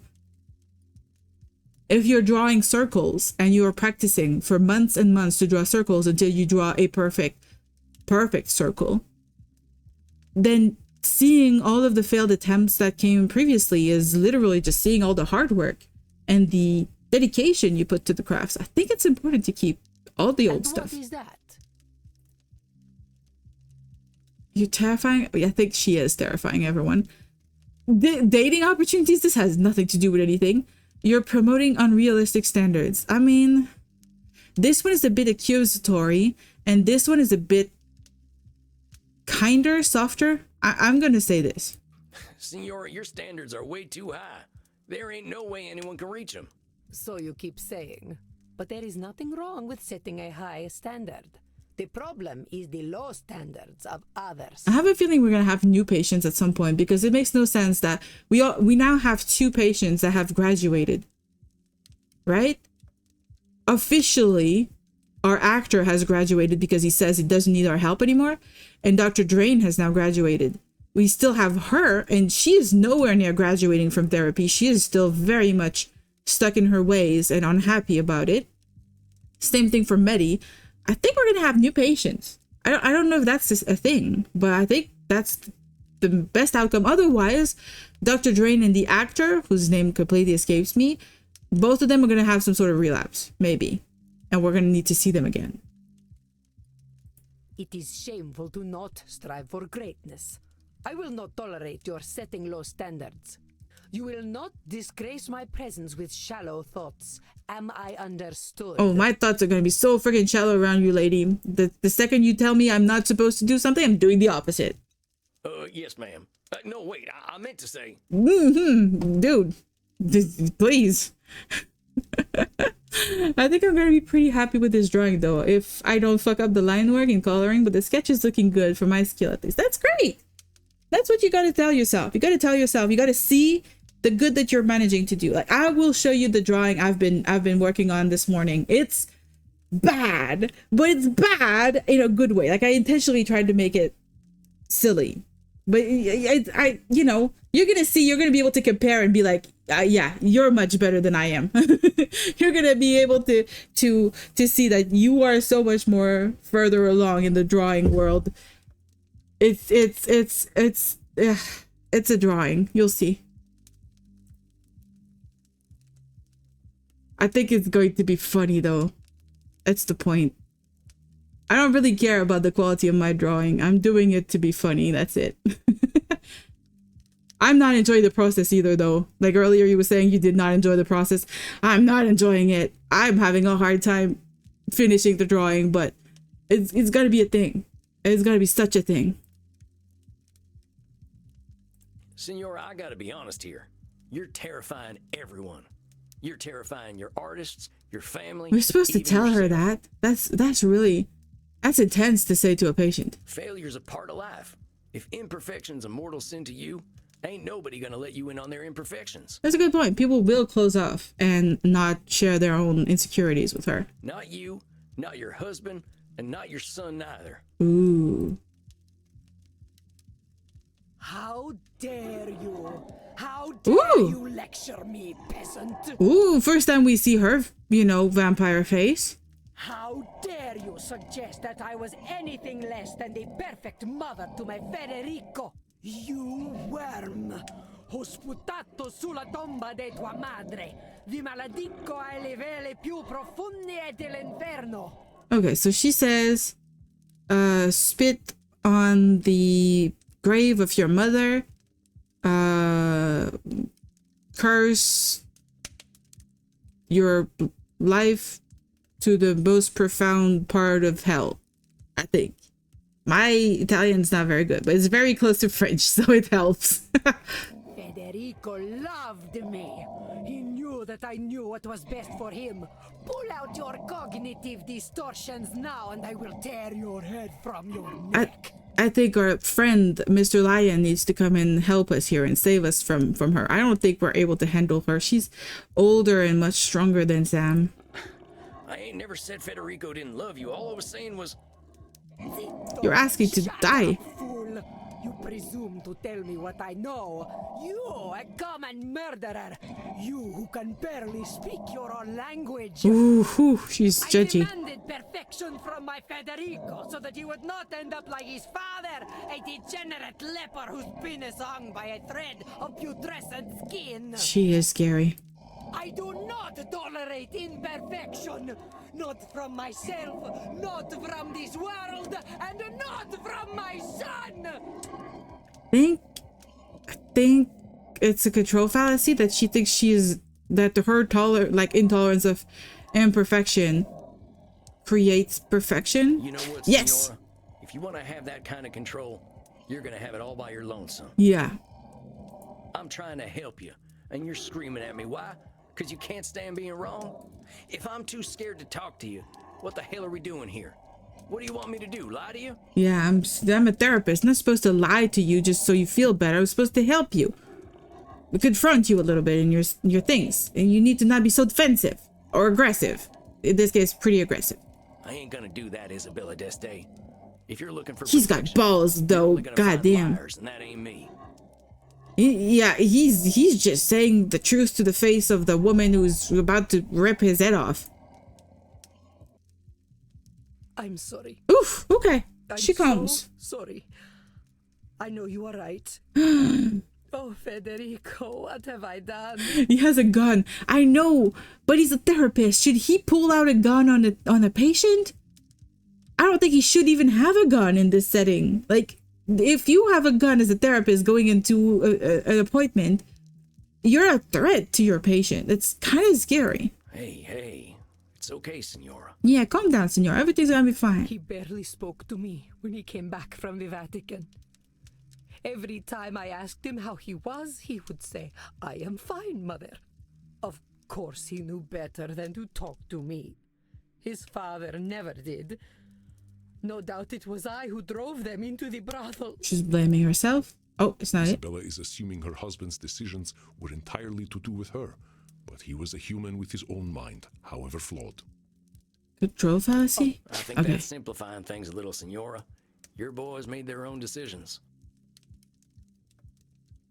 There probably were a lot of reasons they went to the brothels, but putting it all on yourself just ain't accurate. Yeah, I mean, there's a lot of reasons to go to a brothel that have nothing to do with your own mother. I'm pretty sure of that.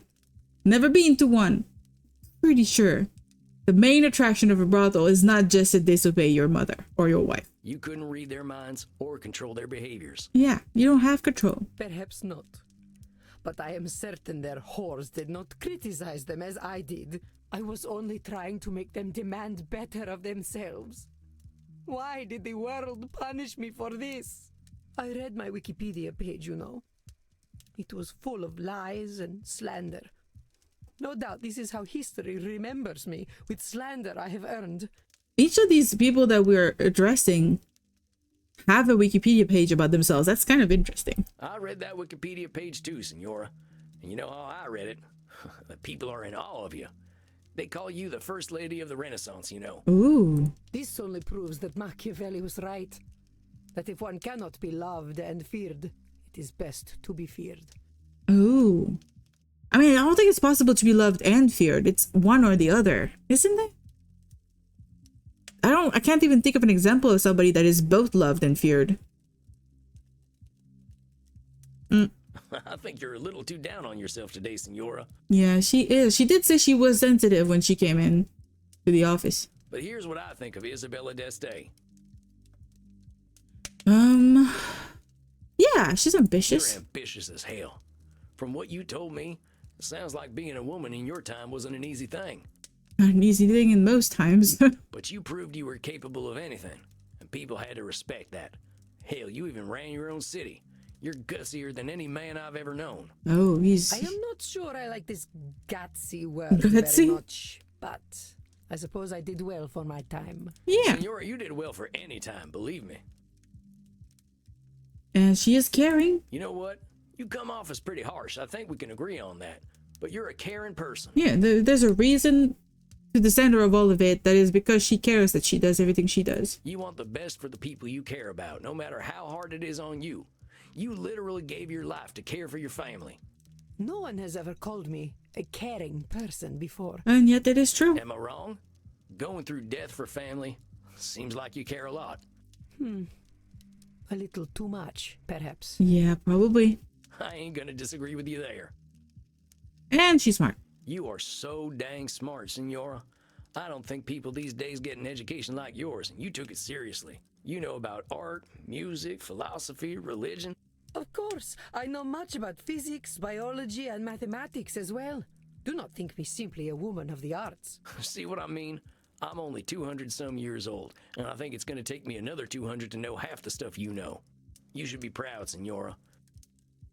And she looks great. I have to tell her that her looks are important too and that they are good. I wish there was a way to avoid this one. This game is forcing our hand a little bit on some of the decisions. They're not really decisions. Pardon me for saying so, but I see why people were falling over themselves to paint you. The Mr. Lion's gonna tease us about that again because he keeps trying to like make us date her or something or admit to wanting to sleep with the patient, which we don't. At least I don't. I don't want to sleep with the patients. You got grace and style such like I ain't never seen back home, not even at a fancy cotillion. Those Cotillion. ladies would probably kill to have your fashion sense. Well, thank you for saying so, Oh Sam. no. It is gratifying to know that my eye for fashion is noted. I certainly know how to wear a hat. Yes, you do. The single hat, sure, yeah. Well, that thing looks great on you. I doubt I could wear it half as well. I mean, you couldn't. No, that would not look good on you, dude. That is certainly true. Yeah. You have been so kind to me. Kinder than I have been to you. You deserve kindness.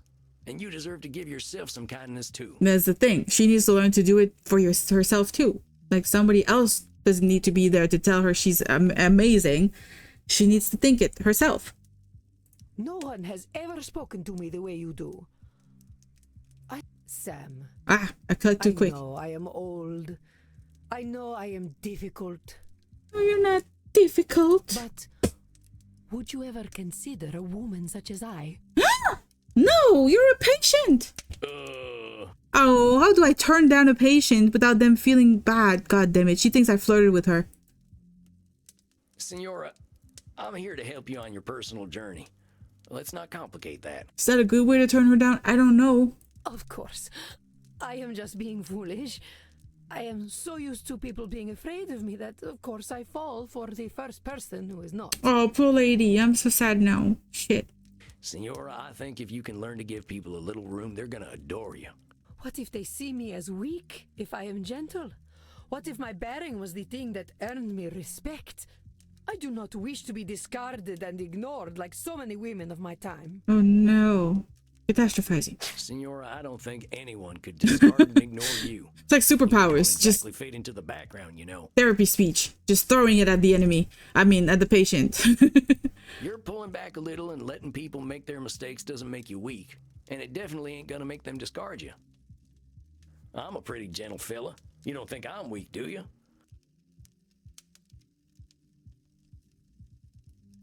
I don't understand how this works. I keep having a pop-up that says that the ads are over. I want to know when the ads are starting.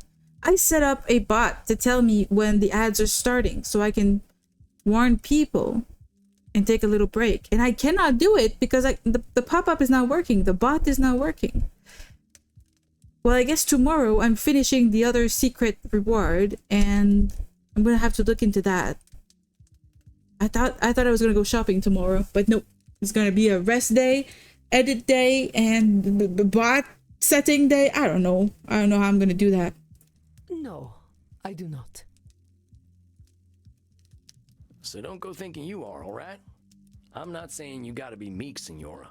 I reckon that ain't in your nature. I'm just saying to start with compassion. People are doing their best out there, and they deserve your understanding when they ain't perfect. Same goes for you. Don't go ripping up your art because it ain't perfect. Nobody's expecting that from you or anyone, not even Da Vinci. Yes, I suppose I must resign to the truth. I am powerless before inevitable imperfection. I suppose the Calvinists were right. The Calvinists? I forget who they are. I think they're the Protestants, aren't they? I am powerless before inevitable imperfection. The Calvinists had some thoughts about that. I don't remember. That literally reminds me of stuff I learned in university. And yeah, I don't remember. I don't remember anything. I was not a good student. I got a diploma and it's mostly just a decoration.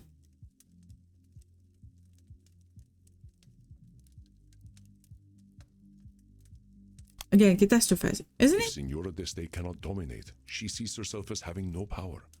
I believe you told me of this distortion long ago, Samuel. Oh, control fast. Now don't go running in the opposite direction, Signora. That ambition comes from you. Not everyone's got it. So, keep striving to be better. Just give yourself a little compassion when you don't meet those super high standards you got. And there ain't nothing wrong with holding other people to a high standard neither. We ain't gonna be gods, but it's good to have ideals. I believe you are wiser than I, Sam Walls. It is most humbling. Okay, good. She's admitting some humility here. Good. A slow horse who can still get his carrots is quicker than the ones who run past him. Wow, that's some cowboy wisdom. And then you say something like that, and I am no longer quite so humble.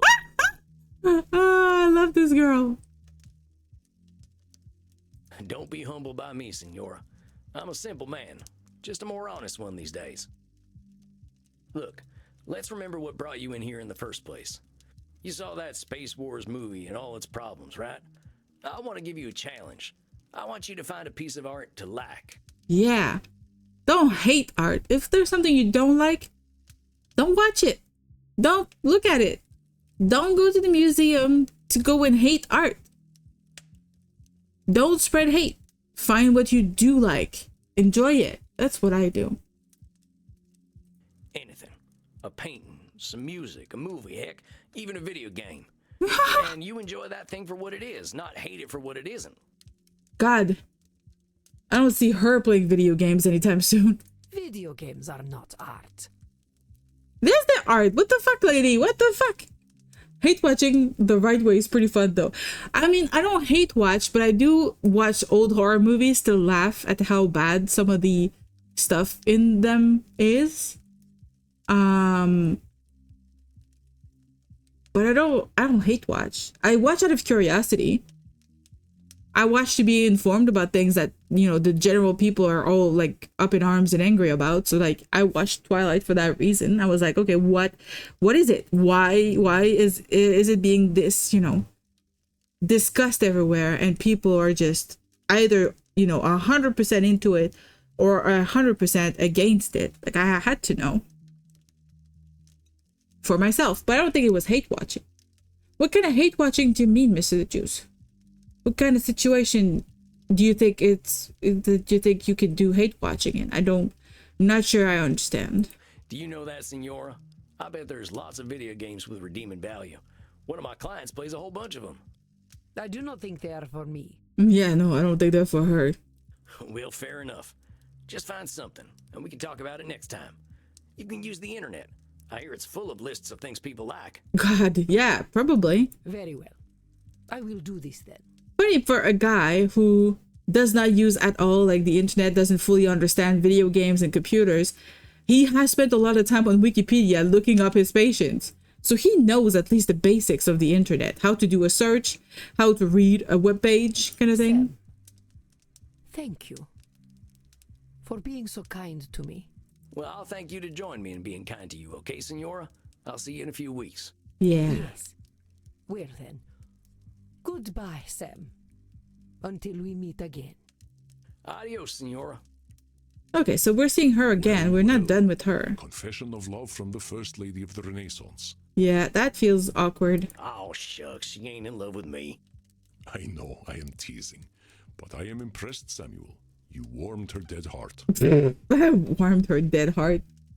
Weird expression here. It was touch and go there for a bit. I thought she really was gonna rip my head off. But you were not afraid, as she said. They make strong men in the American West. Tough living will do that to you, sure enough. Then let us relax. I hear you were dancing the other night. Oh, nuts. Oh, shit. Do not be embarrassed, Samuel, but let us go downstairs. All right, Andy. I clicked too I'm game quick. for a little R&R. Little R&R. Are we gonna go dancing again? Or are we gonna talk to Crimson? Oh, this is the bar directly. Crimson, sweet sanguine. Tonight we are celebrating. Are we now? Wait, I want to go see her. Isabella. Well, turns out I was right that the Signora hadn't let her real anger out yet. That near ripped my head off tonight, but she's feeling her feelings. Seems to have accepted that she could have loved her son without controlling him. Now blames herself for pushing her husband and son away, afraid of being forgotten or just remembered as a mean lady. Poor Signora. I think tonight was good but hard for her. From here on in, we gotta start focusing on what brings her and her alone satisfaction. That's yeah, exactly. I am pouring us all some shots. Shots? Corona Virgin 1492. A taste of a different time. I mean, that's gotta be a very bad blood. That's gotta be congealed at this point. What the fuck? You know I don't like drinking anything but fresh, Andy. I know, dearest. This is a rare occasion. Samuel here was able to help a 500-year-old let go of her anger. So let us toast her age. Oh, that's what we're doing. To the Renaissance. Ugh, that tastes like dirt. Probably. Yuck, I think mine had a clot in it. Wine clot? It was probably all clot. What do you mean? It's not very good, is it? Ah well. Then let us instead toast leaving the past where it belongs. Yeah. I think I've had my fill of the past tonight already. I've got a better idea. No. What are they gonna do? What? No, I don't agree with this. No whispers. No. I'm not okay. Is that so? Of course, my dearest. I'm delighted for you to share yourself. No. Ah. I'd like a little privacy. Come on, cowboy. No. To the kink room. Why is this game forcing us to do this? Oh, well, all right then. Smile, Samuel. You have the favor of a very special woman. It's been too long since I tended my own bar. Go have fun. Why is everybody offering themselves to Sam, but Sam doesn't get the option of saying no? I don't like how this game is made in this way. I don't understand why I can't refuse some people. Make a choice of who I want to drink blood from. Why do I have to drink from everyone? Why do I have to share that? Especially since they're making it into such a sexual thing. It's weird. All right, what was happening? You hate watched Arcane season 1? Heard it was the greatest thing since sliced bread. It was like watching a train crash in slow motion. Really? I thought everybody loved it. But you didn't? Now I need to know your opinion on Arcane. I haven't watched it. I know everybody loves it, but I haven't watched it myself. And I need to know from someone who didn't like it, like what it is about it that wasn't working for you. Because I'm curious now. Now the therapist is a cuck. I mean, Mr. Lion is not. No, he is just a very open person. Let's just go with that. Being respectful and knowing that most won't share your sentiment and not pushing it on others is key to hate watching. Okay, that most won't share your sentiment and not pushing. Okay, yeah, the not pushing it is important. Personally, the part that matters to me the most about the hate watching that, you know, a lot of people do is if you don't like something and you want to hate watch it, you don't need to share that hate into the world. If you spend that much time on something knowing it's something you already hate and you watch it because you hate it and to make your hate kind of deepen, then it's important that, you know, you don't spread that hate out into like the internet or go on somebody's page to say, oh, we are trash, oh, this is bad. I hate watching like a TV show and not going to the writers and saying your writing sucks. That's, to me, that's the only limit I would put on hate watching something or a hate engaging with art kind of thing. Like, I don't think the person who did it, who made whatever art is being hated, I don't think they want to know that it's being hated. I think they probably know not everybody's, you know, it's not going to be everybody's cup of tea, but I don't think they're particularly interested in you know, being hated. It's one thing to separate also like the art from the artist. It can also be a great way to blow off steam if life is stressful. It's also funny watching something bad that everybody loves. I was desperate for a good scene, anything to make me say, oh, I kind of get it now, but it never came. That was a fun emotional roller coaster in and of itself. Interesting. But there's a second season. Did you watch the second one? Do you still have the same opinion? Okay, Andy, you have a good night. Hey, cowboy. Yeah, we're going to be skipping this. Hi, Crimson. This is awkward. Look, handsome, there's a reason I wanted to get you alone. Oh. Wanted to pick your brain about something. Oh. She's not coming on to us. Okay. I'm comfortable with that now. I'm good. I'm hearing about all these clients of yours being stuck for hundreds of years, and I keep thinking, what if that's me? Oh shit, we're gonna be therapizing her? I've been half dead for 20 years. But do I want it to be 200? Have you talked to Andy about this? Yeah, but he's 3,000 years old. 20 years to him is like a month. I guess. I'm getting a little jealous of your vamps, if I'm honest. They're all moving forward, but I'm stuck in the same place. Huh. I've got Andy keeping me alive, but I'm not sure I'm living. The way I see it, either I decide my time's up, or I decide to become a vampire. So I have a question for you guys. I changed some settings in my OBS actually yesterday or this morning, I don't remember, and I made it so that I'm no longer it should be like streaming in 1080p, and I just want to know, do you see any sort of difference in terms of the quality of the image, latency, any sort of bugs visually, that sort of thing?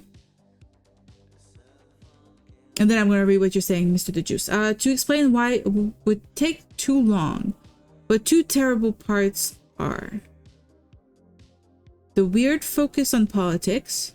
I was so bored, and the handling of magic. They suck all the fun out of magic and make it into AA batteries. I'm still baffled by that. Interesting. I'm going to have to check that out.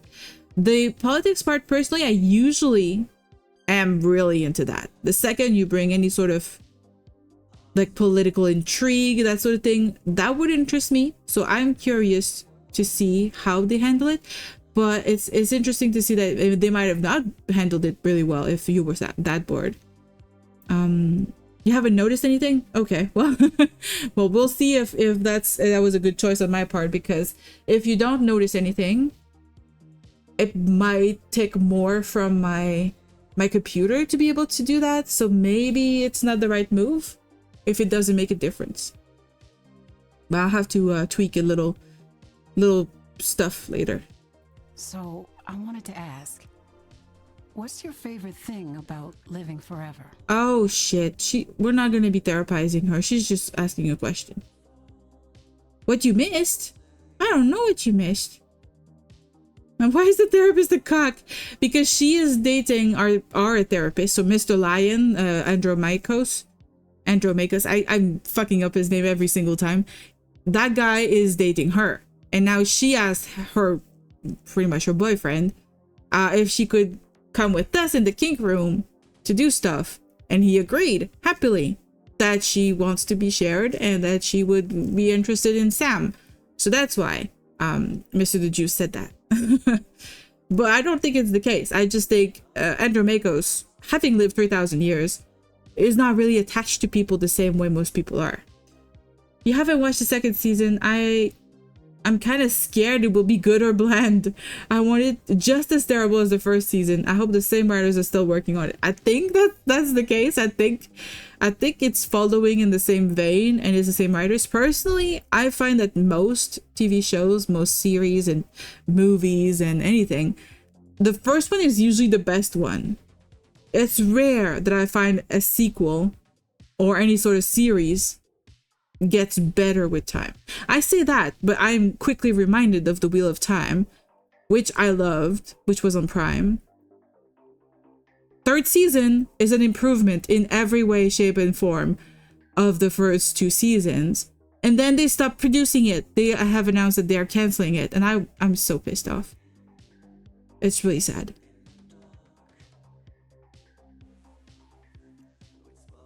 My favorite thing about living forever, I would say the new perspectives is probably what I would think. I like the night. Mortals are so tied to the sun, they miss out on a whole nother world.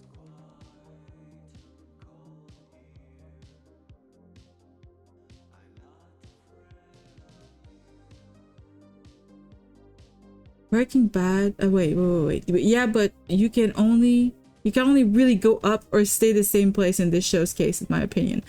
That's interesting. It's so funny to see someone who hated so much when I think 100% of all the people I have heard talk about it have been in love, like gushing about that show. So I don't understand. I don't understand how, but then, you're allowed to have your own opinion, but I haven't seen it, so I can't even speak on it. So I'm going to have to actually sit down and watch it and understand your point of view. Maybe I'll agree with you to some extent. I don't know. I'm not crazy about animation though, so I don't know if I'm even gonna be attracted to the animation style. Breaking Bad is an example where every season gets better. That I haven't seen that either. There's so many things I haven't seen. I feel like I never watch anything at this point because what the hell? Every time somebody mentions something, I'm like, I haven't seen that. I haven't watched that. I've never heard of that kind of situation. I feel like I don't know anything. Oh, you said that Breaking Bad is that the reason it worked is because it kept getting better. That was part of the fun, going, how did this get popular? I mean, a lot of things, if they get popular, it means that they are appealing to the common denominator. So they are more bland and more generic. Like a lot of fast food is going to be that. The most popular the fast food, the more its flavors are going to be appealing to a large part of the population. That's going to happen for every kind of entertainment. If you want to be very shocked and amazed by something very unique, it's not going to be in pop culture stuff. It's going to be in the fringe stuff, most likely. The night ain't so hectic. We ain't getting messages at all hours because everyone else is asleep. We got time for reading, for art, whatever we like, really. I want to be a vampire. I would have time to do all of that, reading and art and everything. Crimson, in the end, this is your decision. You gotta decide for your own reasons. I know. You're right, Sam. It's helpful to get a youngster's perspective, though. Now, are we gonna get to biting? I hope not. Oh, we're still doing that. Okay, this time he actually sounds interested. Up until now, every time he had such a proposition, he was kind of not interested. He sounded very uninterested, unattracted to the person. So I think this time he seems a bit more Of course we are. interested here. Cowboy. Okay. I'm skipping because I don't like to do that. That is something else. Not bad, cowboy. But you don't need to bite. Just let your teeth sink in next time. That's called biting, lady. What do you mean?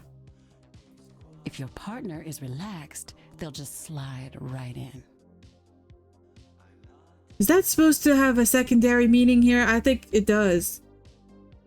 Oh, well, thanks, Crimson. I'll try to remember that. I mean, he's 200 years old, but he's not that, you know, new to all of this.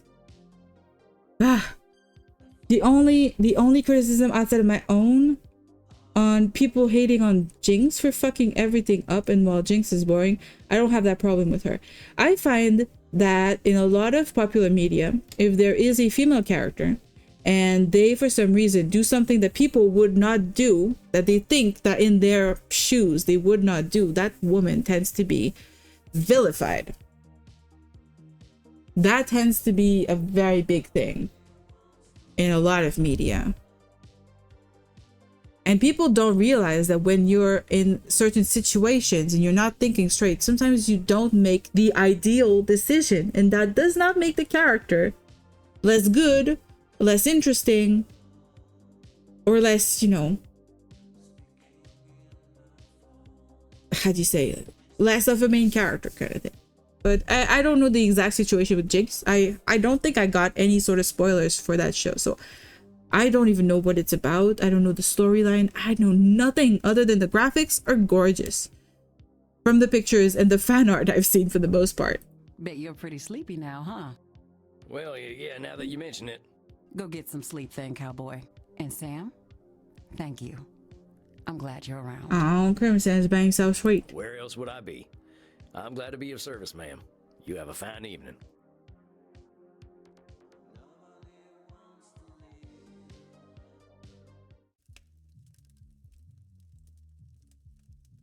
Samuel, good evening. How is my ever-impressive protege tonight? Do we have anything new? Like any new notes in our journal? It's been a while since we read this.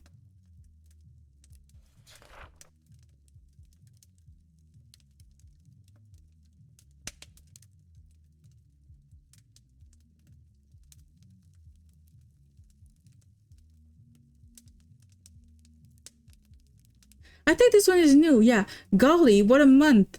I took some time to do some traveling in Europe in between client sessions. Prague is a great place to be a vampire. Nobody gave my fangs a second look. Well, unless I was biting them, which they didn't mind at all. Andy hooked me up with some vampires in Paris too. We took a trip to the catacombs and drank real expensive blood. It wasn't that good to me, but I got some simple tastes. Beautiful city though, so he's talking about the wine tasting in Paris, I'm guessing, or in France in general. This idea that, you know, you're drinking grape juice. And it's, you know, it doesn't taste different whether it's 200 years old or 20 years old or 3. At least to me either. I got simple taste in that department too. My clients are doing pretty well, I think. I even had one move on, so I guess I must be doing something right. And I learned 2 more distortions tonight. Oh, and Crimson's a lawyer. Didn't see that one coming. He says this right now, but actually the first time we met her, or the second time we talked to her, one or the other, she did mention she was in Washington and she was a lawyer. What the hell? What the hell? That makes no sense. Huh. I will admit I do have one big criticism that is purely personal and not objective. I hate Vi, the main lead. She feels like an alternate worst case scenario of myself. My main gripe is that she isn't called out for her behavior. It's shown mostly in a positive light and rewarded, which is not how it goes in real life, believe me. I know very little about League of Legends. The only time I ever played LoL, my character was Vi. I would play her. I love the, you know, the visual of the big fists. I don't know what her story is. I don't know anything. And I couldn't even tell you what this alternate worst case scenario of yourself is in this situation because I know nothing about the character. But usually stories, especially when they're written about characters with flaws or worst case scenario version of reality, of real life kind of thing, they're not meant to, you know, always be a positive or a negative or a judgment of anything. Sometimes they just are. Like Vi, isn't she like some sort of boxing character, a very down on her luck kind of character and kind of obsessed with a sister figure? Now I am completely talking out of my butt right now because I've only ever seen images, still images, and I've put together some sort of semblance of a story from that, but I've never watched the show. But that was kind of what I got from her. She didn't seem like a bad person. She didn't seem like a main character that was unnecessarily like badly written or anything. Okay, she is angry, aggressive. She's unappreciative of things, friends she has. I think that is just the thing everybody goes through, isn't it? Like at some point, especially as a teenager or a young adult, to go through a moment of being angry, of feeling like the world is fucked, or feeling like everybody hates you, of having some sort of like persecution complex to a point.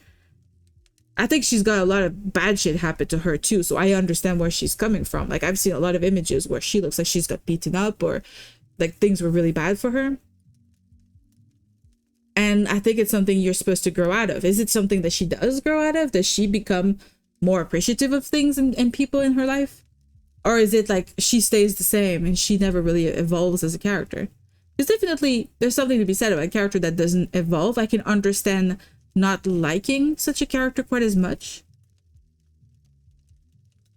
But I don't think I judge characters on whether they evolve or not when I watch something. I'm very neutral when I watch stuff. I get the flawed hero thing, but usually a show will punish a protagonist for those traits, but she isn't. That's interesting. I'm even more curious to go and watch it now. Because you're right, they do, but that's usually very preachy material that tends to do that. Material that tries to teach the viewer or the reader something by saying, you shouldn't act this way because it's not going to go well in life for you. Or you shouldn't act this way because that makes you a bad person. And by teaching that to readers, we always feel like people get their comeuppance. But that's not the case. Sometimes people are bad, people do bad things, and nothing ever happens. And they just keep on going being bad. That's why we have so many not very functional people in society. They give her a girlfriend with a terrible romance arc. I'm going to really have to watch it because I'm not sure. Giving her a girlfriend is not a reward in a story. It just complicates the relationship she has with herself. I did not believe for a second the love was genuine. Oh, I see. It feels like because she is aggressive and angry that she does not deserve love. I think you could you could, you know, maybe talk to Sam about this because I think you're being very hard on her, maybe because you recognize yourself in her somehow. I don't know. Because even bad people, bad people is a label, but even people who do bad things deserve love, deserve a relationship. And some people are specifically attracted to people who do bad things or who are angry and aggressive and that sort of thing. Looking forward to a night off, boss. Well, I really have to watch it now. Nice hot bath. I'm really curious. An excellent idea. A little self-care goes a long way. I do have bubble bath if you would like to borrow some. Bubble bath! Vampire bubble bath! Andromachos the Mighty uses bubble bath, huh? I wouldn't have guessed. I would have. This guy looks like he pampers himself like for 2 hours after a bath. I would believe bubble bath is part of that whole thing for him. There's only one type of human who does not like bubbles. Sad humans? Liars? Well, I was going to say werewolves, but I suppose it is the bath part they dislike, not the bubbles. So werewolves are a thing in this world. We have confirmation. Oh, well, I ain't no liar, so I'd love some bubble bath. In fact, Well, tarnation, I guess the bubble bath is postponed. Oh no. Oh no, he's coming for us. Oh shit, it's 4:30. We're gonna save here. I'm gonna need to go and prepare for my going out thing because I forgot. I was forgetting. I was gonna go, play this game until 10 p.m. or something. Okay, I'm gonna save. And while I get ready, we're gonna go raid somebody so that I don't leave you guys hanging in here. Well, thank you so much for all the banter. And I will definitely be looking into this this arcane TV show that everybody keeps telling me is good. But if Mr. The Juice says that there are some things that we can be critical about, I'm also intrigued to go see that. Also, I need to think about V-Rising. Well, thank you so much for being here. I am super grateful that you've come along. I will also keep working on new rewards and stuff you can get. Right now, the rewards I managed to make were the spell rewards that are meant for subscribers only. But I'm going to be making other stuff too. I don't know how. I don't know anything. Anything about how to do anything. But I was thinking, there's going to be other rewards that we can do. So I'm learning. I'm doing programming. I'm learning streamer bot. I'm doing a lot of stuff. I'm also working on an extra special project I hope you guys are going to think is very funny. I really hope so. And but yeah, so for now I'm going to say thank you. Good day, good evening, good morning, whichever applies.